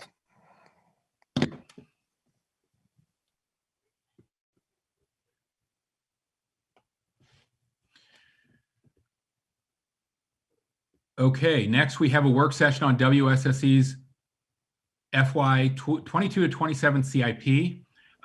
There's a packet before you. On March 8th, the T&E committee took up the FY 22 to 27 CIP for WSSC. Unlike other county agencies, CIP proposals are reviewed biannually. The council takes up WSSC's CIP every year. The T&E committee recommended preliminary approval of the WSSC water CIP and information-only projects as proposed by WSSC. And I'll let Mr. Levchenko go into the staff packet. Please keep in mind, Keith, that we're quite behind schedule. So we want to, I think this is relatively non-controversial. Sure. And just to clarify, the committee recommended approval of the WSSC CIP and information-only projects with their mid-cycle update incorporated. And we can talk about that in a minute. The mid-cycle update included the suspension of the advanced metering infrastructure project, yes, which was actually a pretty significantly sized project. So I just wanted to make sure that was clear. But and tried to summarize the cover page of the packet provides some of the basic numbers I'm going through now, just to give you a decent summary of the budget. With the mid-cycle update incorporated into the numbers, WSSC's request was about $3.8 billion for the 6-year period. And that's, once again, that's including formal CIP projects, but also all of their other infrastructure projects that are debt financed or alternatively financed, but not technically capital projects. So it does include a whole range of for instance, smaller diameter pipe work. So that $3.8 billion is about $102 million increase from their approved, which is about a 2.8% increase. And as the council will be taking up the operating budget, relatively soon, it is important to note that debt is a major portion of WSSC Water's operating budget. And so we are very cognizant that as we've ramped up a lot of infrastructure work over the past decade, that has put some pressure on the operating budget in terms of corresponding debt service. So the last few years of the CIP actually have seen smaller, more tempered increases. And that's partly a reflection that we're trying to keep debt service. The formal number is we try to keep it within about 40% of their budget. That sounds high, but they're a very capital intensive agency. And we've been able to live with that for a number of years, but we are trying to stay within that number. When we pick up the operating budget, we'll also be looking at a multi-year financial plan that looks at some of those metrics as well. Within the CIP, there are 11 new projects. They total about $82 million in spending. 4 of these projects are actually in Montgomery County or serve the Bi-County area. Included in those are a couple of projects for Viva White Oak. These are developer-funded projects, both water main extensions and sewer main extensions to serve that development. And then there's also a number of pump station upgrades required throughout the system, mostly in Prince George's County where many of these stations are, but also at their largest pump station. It's called the Anacostia 2 project. That happens to be the largest or one of the largest increases in the CIP is for that project. It's about a $23 million project in the 6-year period, and that serves both counties. That's a very large pump station. It has average flows of about 50 to 60 million gallons per day, and peak flows as high as 260 million gallons per day. So just another reflection of some additional upgrade work that WSSC is moving forward with. Most of the CIP is supported by WSSC bonds, although there are some significant growth-funded projects as well. I mentioned the Viva White Oak projects, but there's a whole sprinkling of other developer-funded projects in both counties. In Montgomery County, those tend to be in the upper county area, like Clarksburg, but they're spread out, and they are basically on the developers' schedules. Developers are paying for those projects, and they move forward when they're ready to move forward. There is one wrinkle to the SDC that I wanted to mention that we talked at committee. A bi-county work group is looking at the structure of the credit and reimbursement program to developers for when they build infrastructure serving more than just their immediate development. Looking at both the payback period for this work, as well as the geographic requirement for using SDC revenue. Just the short answer here is that work is ongoing, and it will come back to both councils when it's ready. But that could involve some decisions about whether to increase SDC rates over time to provide a little bit more flexibility to pay back developers on some of these projects. We are seeing a trend towards more infill development, and that creates some complications with regard to the payback. So stay tuned on that. There's also a bi-county work group looking at new approaches to making extensions more affordable for properties that are within the planned sewer service envelope, both in Montgomery and Prince George's. Right now, those extensions are extremely expensive, and we have a lot of properties that are eligible to be served, but just cannot afford to connect, some of which may even have failing septic systems and are just limping along. So that's another area we've been looking at for a number of years, and we're hoping to provide some closure to that in the near future. I've also noted in the packet that basically WSSC has about 10 projects, the Blue Plains projects, and then 8 other WSSC projects that make up about 85% of WSSC spending. So they've got some very large projects in the CIP, and this is where we see most of the discussion about the pace of work, mandates, and the real impacts in the community. And these range from the small diameter water and sewer projects to the larger diameter water and sewer projects, as well as the ongoing Piscataway Bioenergy Project, which we can talk about more if you like, and also the Potomac Consent Decree Program Project at the Potomac Water Treatment Plant. So these are major, big projects, ongoing projects that are taking up a lot of the debt capacity right now in the WSSC CIP. The one project I mentioned earlier as part of the mid-cycle update, the Advanced Metering Infrastructure Project, that was also a pretty significant project in the CIP. Last fall, the commissioners opted to suspend this project over concerns about cost increases in it. So that project right now is suspended. However, at the committee work session, there was discussion about trying to achieve some of the benefits from that and looking at ways to achieve some of the cost savings and operational efficiencies. So that issue, I think, will continue to be looked at in the future. But within this CIP, that project was suspended. With that, I guess I think I want to really open it up to WSSC if they have some comments they'd like to make, some initial comments, and then if there are particular projects of interest that council members would like to discuss further. But just to reiterate, the committee supported the WSSC CIP as proposed, including the mid-cycle update that came a couple of months ago. So with that, I'll see if Ms. Reed or anyone else in WSSC senior leadership would like to provide some thoughts. I don't want to miss the opportunity to say hello to President Hucker and the council members of Montgomery County Council. Really appreciate your ongoing and continued support of WSSC Water and all of the projects that we are implementing on behalf of our customers, making sure that we continue our track record of 0 water quality violations.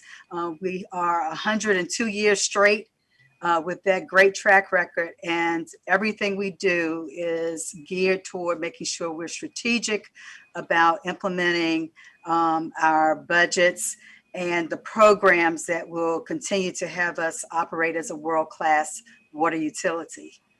So with that, I say thank you. Thank you, Ms. Reed. Thanks to you and your staff and all the commissioners for your hard work. For our residents and ratepayers, Councilmember Friedson. Thank you, Council President. I just had a quick question related to the advanced metering infrastructure project. In particular, over the past couple of months, much more than normal, we've had a huge number of complaints from constituents about higher than normal WSSC bills. And we've noticed a lot of chatter on local listservs and on Nextdoor and on social media about similar complaints. I appreciate the fact that my office has been working with WSSC staff on a weekly basis and your billing unit to try to work through these individual issues. It seems like a broader issue than just the regular human error that we have come to see on a regular basis.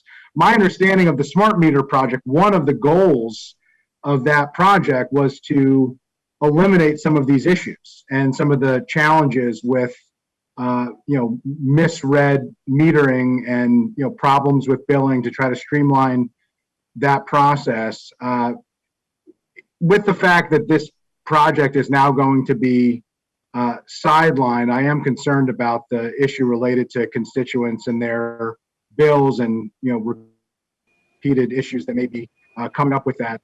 As you look to the next steps for that program and figuring out where it's going to go from here, are there any interim steps you can take or are taking in order to address some of these billing and meter reading issues that seem to be a challenge and a problem? Because this was the solution to that problem. The solution is now being delayed, and I am concerned of where this leaves residents and where this leaves us as we work this out on a case-by-case basis. The response had been they're implementing a program to try to fix these problems, and now the answer is they're delaying the solution that they had proposed in order to fix these problems. So are you able to share with us what the plan is there? Yes, actually, I'm going to turn to our Chief Financial Officer, Patty Callahan, to give you some of the responses to that question. Those are real challenges that you mentioned. And Patty, I will turn it to you to. Thank you. Thank you, Carla. For the record, Patty Callahan, Chief Financial Officer. I'll reference a few of the real benefits that we were counting on from AMI, and then I'll pass it to Jay Price, who is the Deputy General Manager of Operations, so he can add to that. If we had AMI in place, we would have had access to near real-time water usage information. So our customers, would have received alerts, information to manage their water use. There would have been an enhanced ability to conserve water because, again, they could watch their usage. Our meters would be more accurate. There'd be more accurate reads for them. And we were wanting to work towards, of course, monthly billing because smaller bills are easier for our customers to manage. But also it reduces estimated bills. And I think part of what's the challenge for our customers is you can have a lengthy time in between bill reads sometimes because it's difficult to get to those meters. So if you could have your AMI, you would be able to have reduced estimated bills. It would reduce our field staff time. There's some leak detection capabilities with that.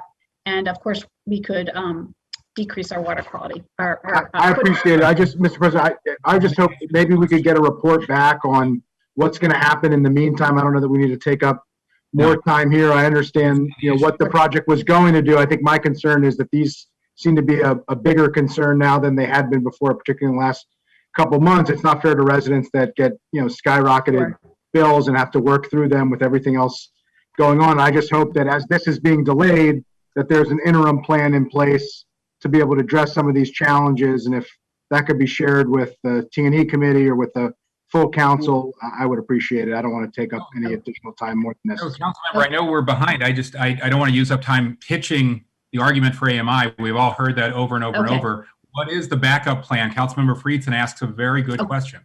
I'm going to pass to Joe, maybe to Jay Price, if he could maybe speak to that point. Sure, Patty, I'll be glad to. I'm Jay Price, Deputy General Manager for Operations. One of the problems we have right now, we're short on meter readers. We recently had 7 openings. We selected 5. Once they went through background checks, we were down to 2, and one of them left within a few weeks. So we're a little bit short on staff. That's about 20% of the meter readers right now that we're down. So it makes it tougher to get the meter reads, which means longer billing periods. Instead of being normal 90 days, sometimes they're 110, 120. So if you divide the total water bill by the number of days, probably the usage is about the same, but they're coming in looking much higher. So why is it hard, Jay, to hire meter readers in the middle of a recession? It's the toughest job we have, I'll be honest with you. They walk up to 10 miles a day. They're having to deal with dogs, snakes, bugs, nasty customers sometimes. It's a tough job. It's a very, very demanding job, and they are outside no matter what the weather is. So do you have an answer to what's the backup plan if there's not an AMI program? We are also looking at helping out with the meter read, just to finish that up, looking at possibly hiring some part-time help or a contract to help us get caught back up on meter reads. But that's not really a long-term solution. We really do need to, work on what the long-term solution is, because these problems that AMI was intended to address there's really not a whole lot of other solutions that will address those things. Like meter readers are the position that we have the biggest turnover in. And it's the hardest job, as Jay described, in terms of some of those challenges. We had looked at, having a contract to do meter reading. That will be a temporary fix as well. And it costs money to do that. So we really need to be figuring out how we can expedite the implementation of the advanced metering infrastructure project. What's the starting pay for a meter reader? I think the starting pay is around $16, $17 an hour, just roughly off the top of my head. Maybe it should be higher if you're having trouble finding them. I think that we could go as high as, I don't know, what's reasonable in terms of, I think we're very competitive with respect to what other meter readers are making. And that's the way we base our salaries, on what the market demands. And I'm sure we're at the market rate already. Could you comment, this Councilmember Friedson's question has a lot to do with leaky service lines, right? And a lot of we're getting so many of the same complaints in my district, and I'm sure all my colleagues are. Can you make anybody share any comments on how you plan to use is there service line replacement funding available through the American Rescue Plan?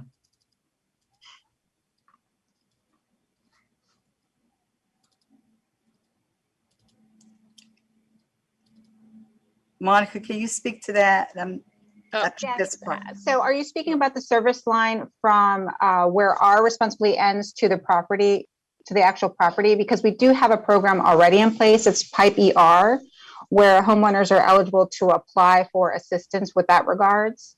So we have all that information. We can forward that to the council as well. I know we've shared that with you in the past with our staff. We provided a resource guide, which included the details on that program, and we're happy to assist with providing that information. So that is something that all residents are eligible to apply for. Okay. WSSC also does have a one-time bill forgiveness program for customers that have an exceedingly high bill that's just inexplicable. They can go through a process at WSSC Water to have that bill reduced. But once again, that's sort of an after-the-fact fix. It doesn't really address the core issue that Councilmember Friedson was talking about, which is sort of a steady stream of unusually high bill complaints. And if I could just chime in, we have always dealt with, I know all of our offices do, with the occasional constituent who has an absurdly high bill that is way outside of the ordinary. There's some issue, either a human error or a leak or some other issue. That is standard, that we all deal with. We work through with them through the regular process, help them with that. What I'm pointing out is over the last couple of months, the number of those absurdly high bills seems to have skyrocketed.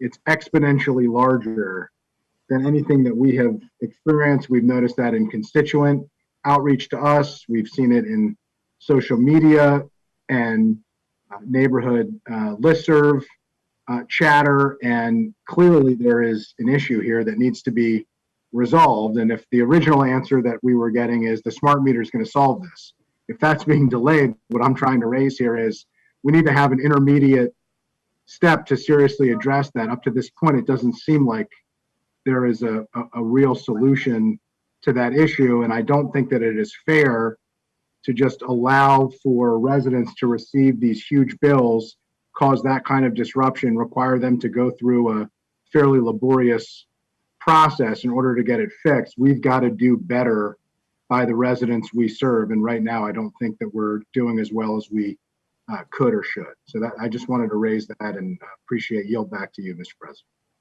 No, thank you. And to be even more precise, the AMI was never intended, I think, to really even solve the problem. I'd use a different verb, just to identify the existence of the problem. You still need to actually seal up the leak that might be causing the excessively high bill. Right? So, Ms. Reed, do you have any information on the federal funding that's available that's gotten a lot of attention for service line replacements and helping our residents access? What additional funding are you receiving? We haven't received any yet. Monica? Yes, so a lot of the funding is going actually directly to the counties. So that's really what we're waiting on, is the guidance to come down. For example, like HHS hasn't provided the guidance yet for that funding. So we are hopeful to get that guidance in the coming weeks. But again, everything is a pass-through, which is the biggest challenge. So any money that comes to the states, comes to the counties, would be a pass-through. So that's where we're looking to partner with each individual county to make sure that comes to us directly. But we have not gotten word of exactly how that would happen. From state HHS? From the federal. You mean from federal? Yeah. So it comes from the federal, and then that guidance is provided to the state and counties. Yes. Right. Okay. So you're waiting for federal guidance from Yes. US HHS. Okay. Yes. Great. Yes.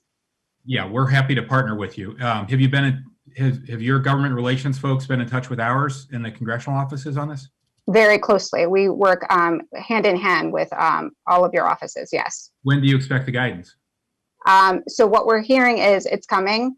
We're hopeful in the next coming weeks to get that. But again, your guess is as good as we work with our federal lobbying team is very closely as well to hear, but everyone is hearing the same thing, that it's coming. So until that comes down, we really don't have plans of how the distribution will take place or the allocations. How much funding do you expect? So there's individual pots, and there as a total, for example, there is the increased funding for rehabilitation. There's also for the low income customer assistance program that's to be divided up amongst all the water utilities. So again, that exact amount has not been identified yet for each individual water utility. Okay. Councilmember Rice. So very, very quickly, I would just recommend that in the meantime, I know, have a hard to employ population, our returning citizens from Clarksburg Jail, who I know that our WorkSource Montgomery folks are working with, who would love to have jobs making $16, $17 an hour coming right out, regardless of having to walk around, deal with dogs, whatever the case may be, as they experience challenges with getting any kind of job.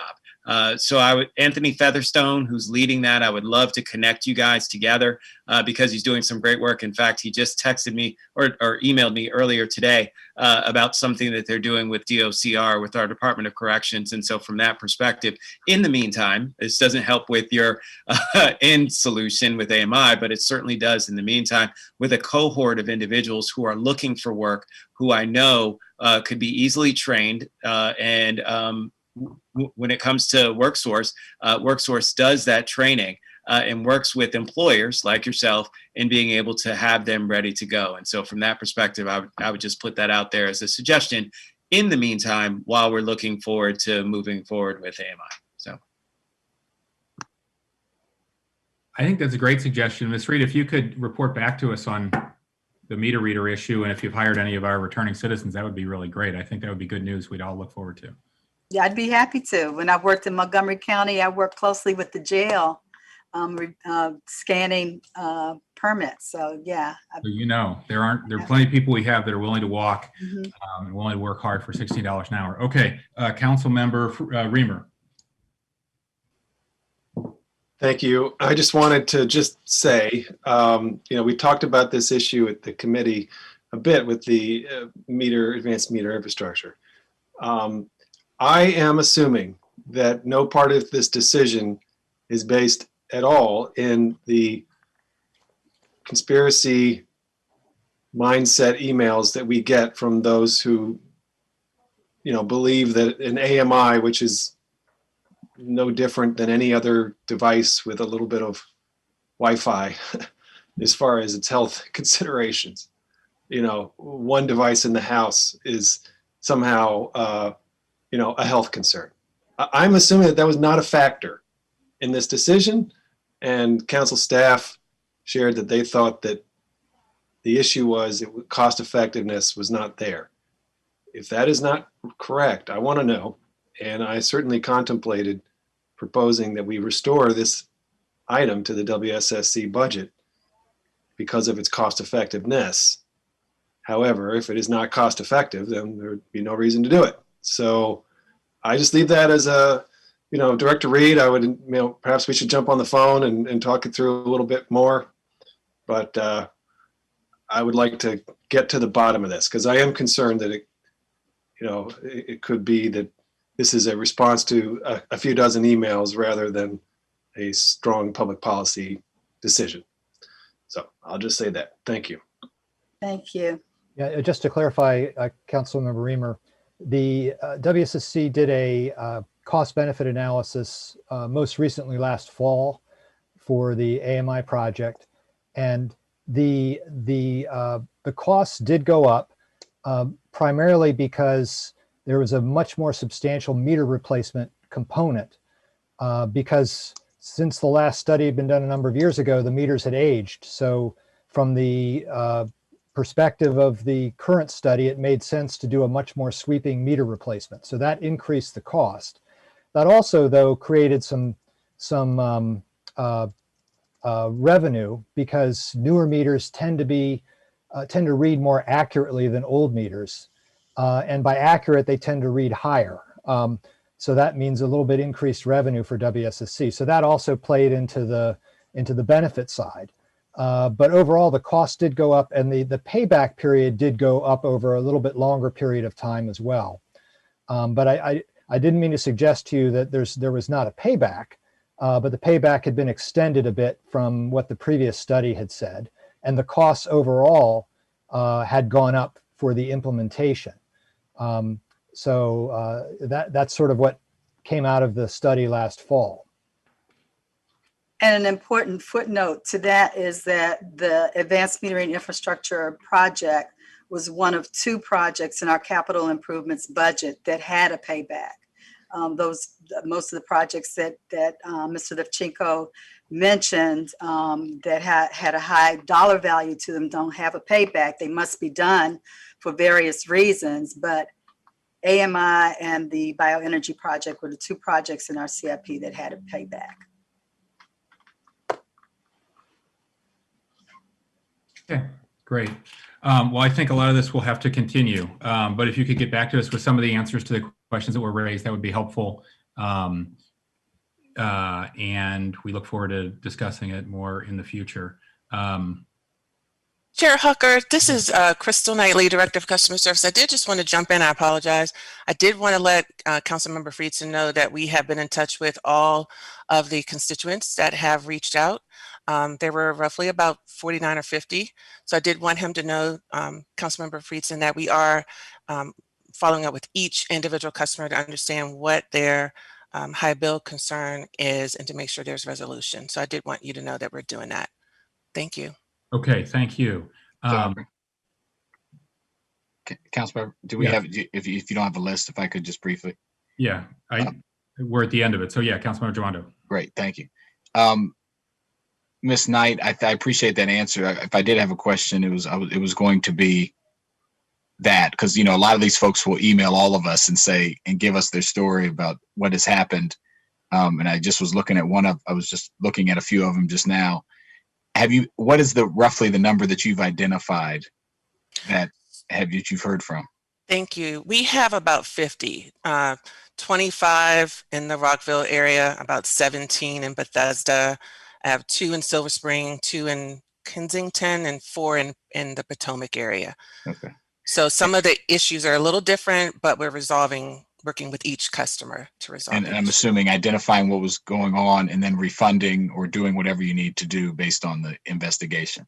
Absolutely. Our customer service advisors will walk through almost like a checklist of, have you changed your toilets? Have you looked at this? We'll go through everything to determine what the cause for the elevated consumption could be. Yeah.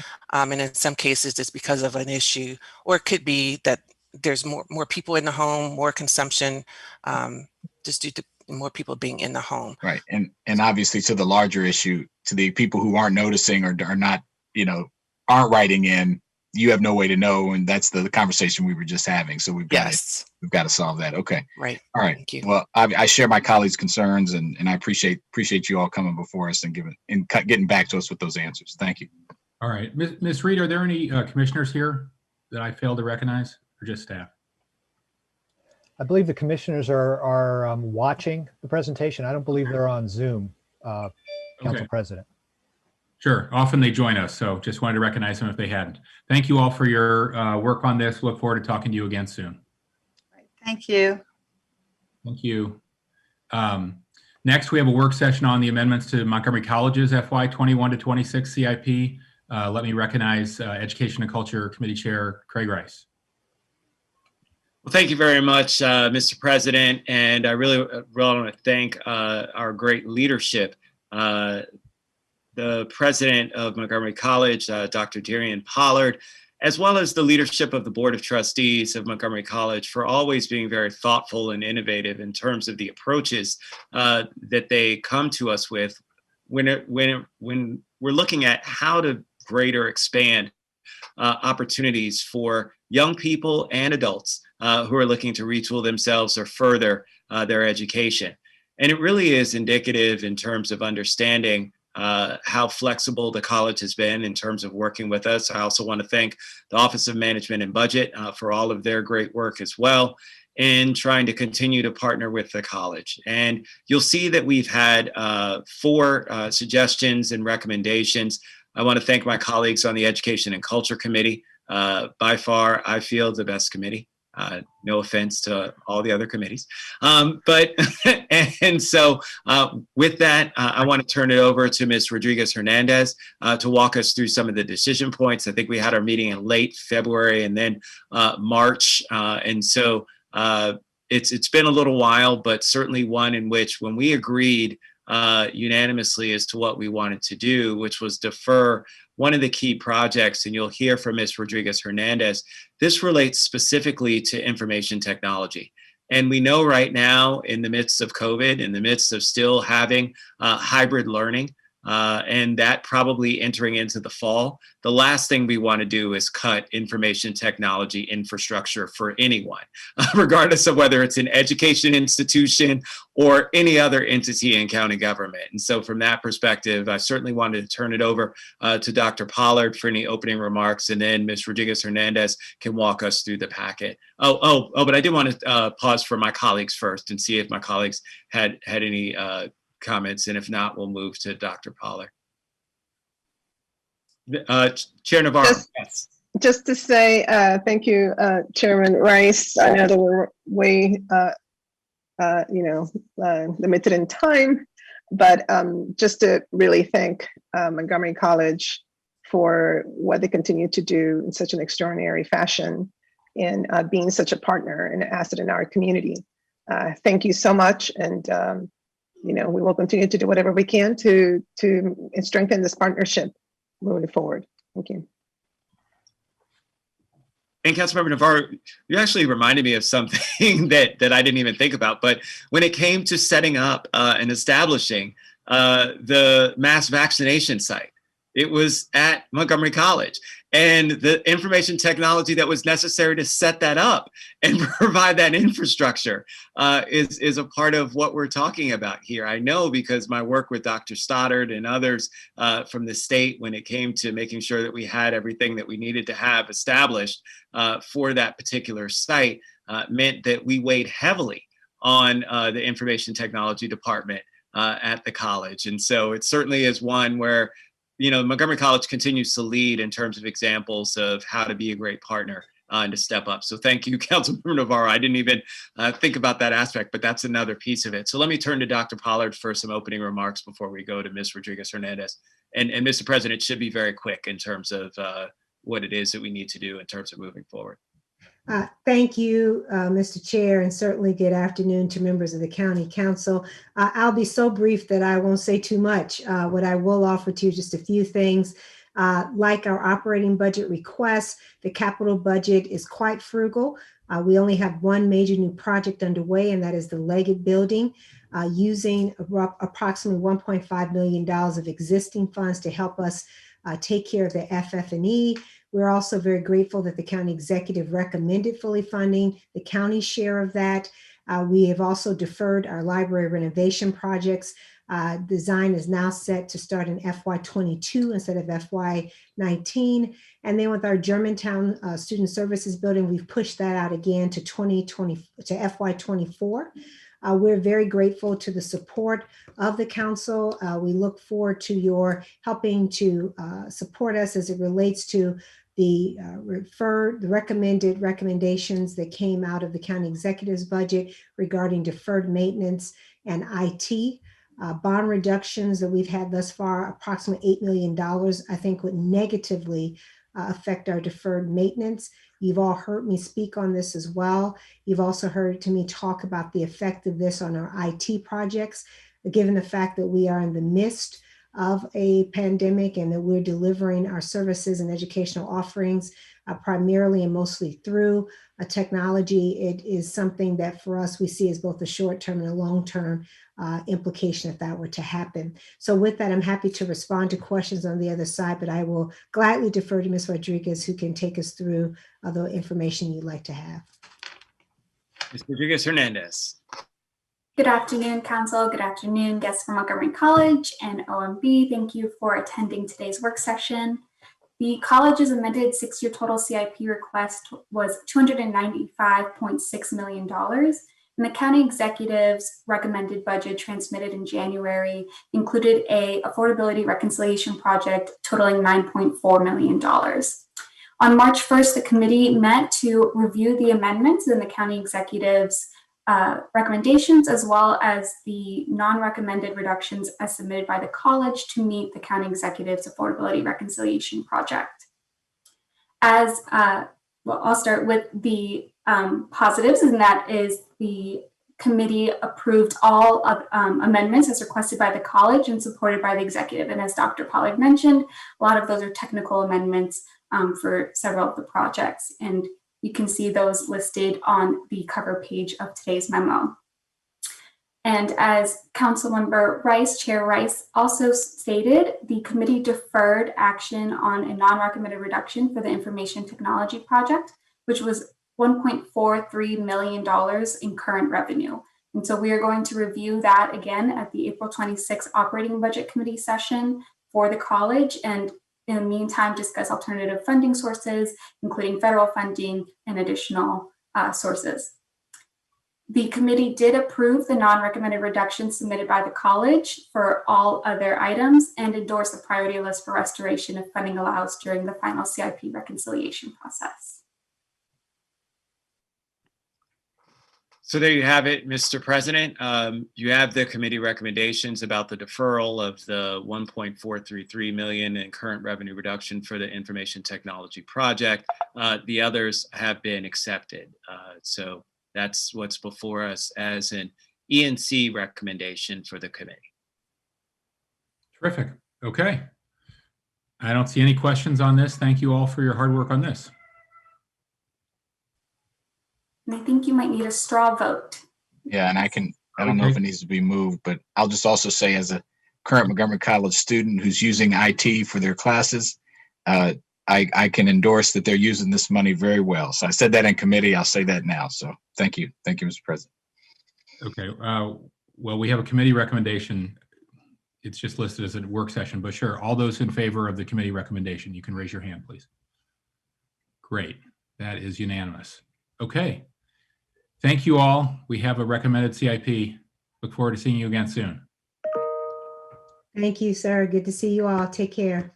Good to see you all. Thank you so much. Keep up the good work. Next, we're sitting as the district council for our next item, which is a work session on the City of Rockville annexation request. Let me first recognize our staff analyst, Livu Ndu, who will walk us through this item. Livu? Hi, good afternoon, council members. So this is an annexation request that came from the City of Rockville. First is an initial matter. You'll see an addendum at the end of the packet. The original staff report should have read that council staff recommends the property be rezoned to MXCD. So apologies for that typo. Real quick, before I go into the details, a quick reminder that council decisions are kind of limited in annexations. So basically the way an annexation works is if the parcel in request is within the maximum expansion area or for the same zoning, then the county council can't actually prevent annexation. And usually if that happens, we wouldn't do a council action. But in this case, if the zoning changes, you basically have two options. So you can either veto the annexation, which delays the new zoning for 5 years, or you can give your express approval. So the City of Rockville is going to be doing a public hearing on May 17th, and then is scheduled to adopt this in August or September based on those approvals. So as background, the parcels to be annexed are about 12 acres, and they'd be going from Montgomery County into Rockville. It's a privately owned parcel. It's about 1.7 acres, and then additional 1.7 acres along 355. So the privately owned parcel is the King Buick property. So named because it's a King Buick GMC automobile dealership as well as a service shop, and that was all built before the current zoning in that location. Surrounding sites, there's a few parks. I think there's a dog park as well, an office building, a hotel, retail space, and a vacant lot. And then really important for this, there's actually a Montgomery County transfer station. So the King Buick lot actually abuts a 10-acre parcel also in Rockville. And there's a contract purchaser who wants to buy both properties and build a residential project. So that residential project is going to be made of townhomes as well as multifamily residences, totaling about 365 to 370 units, 15% of which will be moderately priced. And then, of course, there'll be utilities, public and private streets, open space, public use space. So the petitioner is requesting the Rockville MXCD zoning, which is a mixed-use corridor district. Currently, it is zoned general retail, which allows retail, commercial, and residential, so pretty similar. The council actually looked at the Shady Grove Sector Plan Minor Master Plan Amendment very recently, just last week. And at that time, the planning board draft plan had recommended it be zoned CRT, which is our commercial residential zone, commercial residential town zone. And the planning board recommended approval, but with a couple edits, 3 of them, in fact. The first is having that approval be limited to 370 residential units and 2,500 square feet of non-residential development.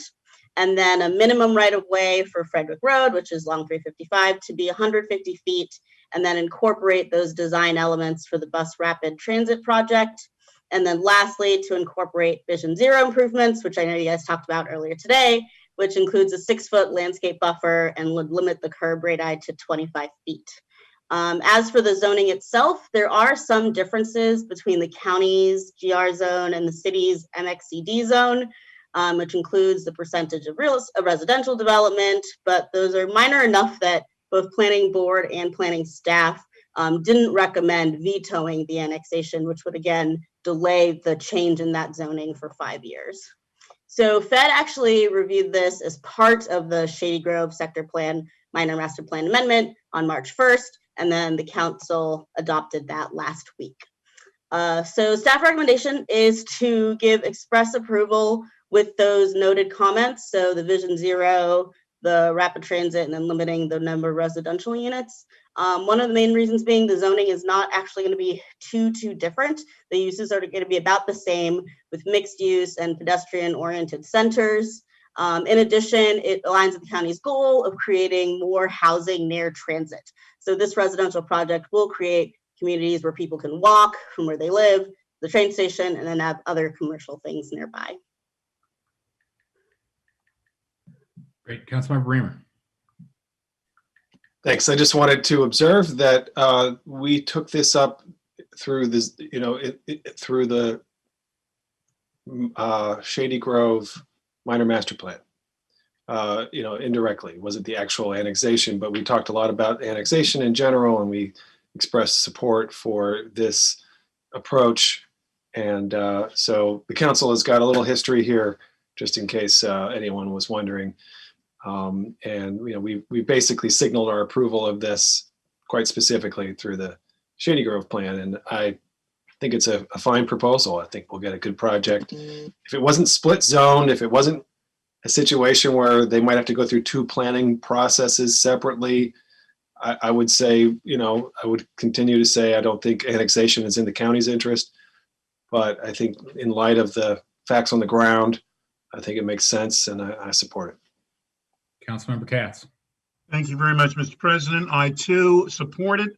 I think it makes a lot of sense. I think it makes a lot of sense to go to the MXCD zone or mixed use zone that the city of Rockville, to match with the city of Rockville. This literally is adjacent. I mean, it's on the same side of the street. It actually abuts. It touches the properties that are in King Farm in the city of Rockville right now.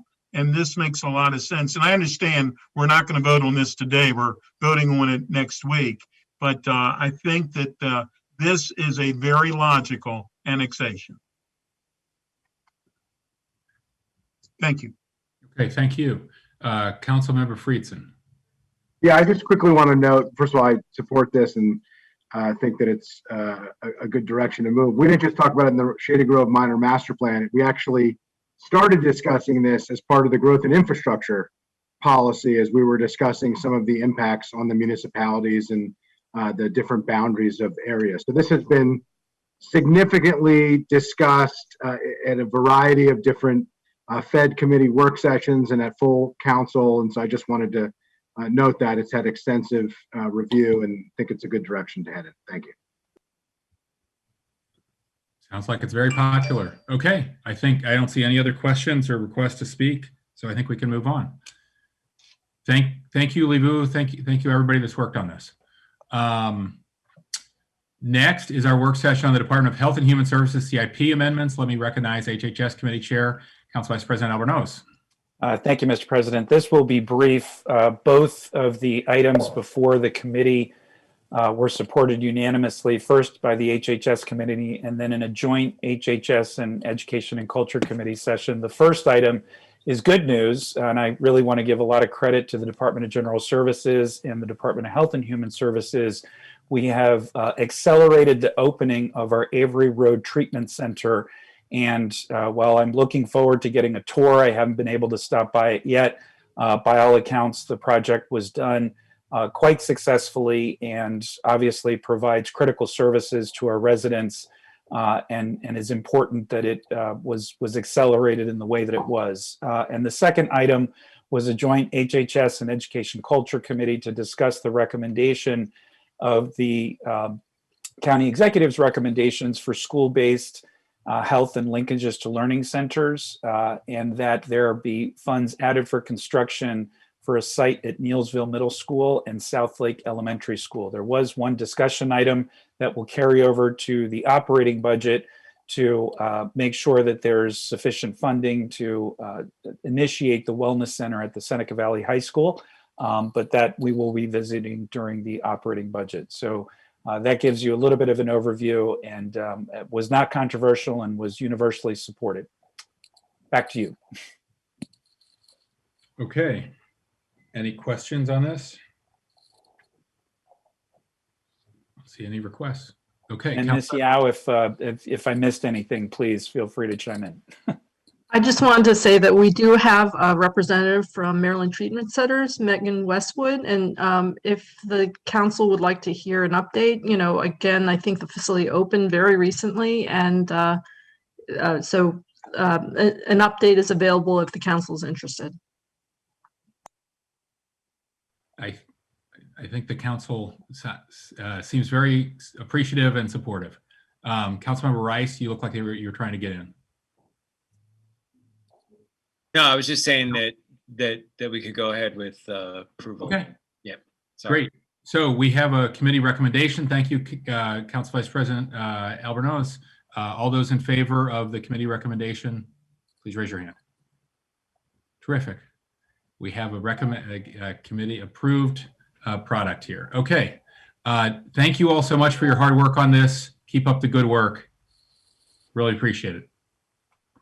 I now propose a closed session to consult with counsel to obtain legal advice pursuant to Maryland Code General Provisions, Article 3305B7, and to consult with staff, consultants, or other individuals about pending or potential litigation pursuant to Maryland Code General Provisions, Article 3305B8. The topic is a pending lawsuit arising out of a police complaint. Can I get a motion for the closed session, please? Councilmember Friedson moves. Councilmember Katz seconds. All those in favor of the closed session, please raise your hand. That is unanimous. Terrific. I will see you all soon in the closed session.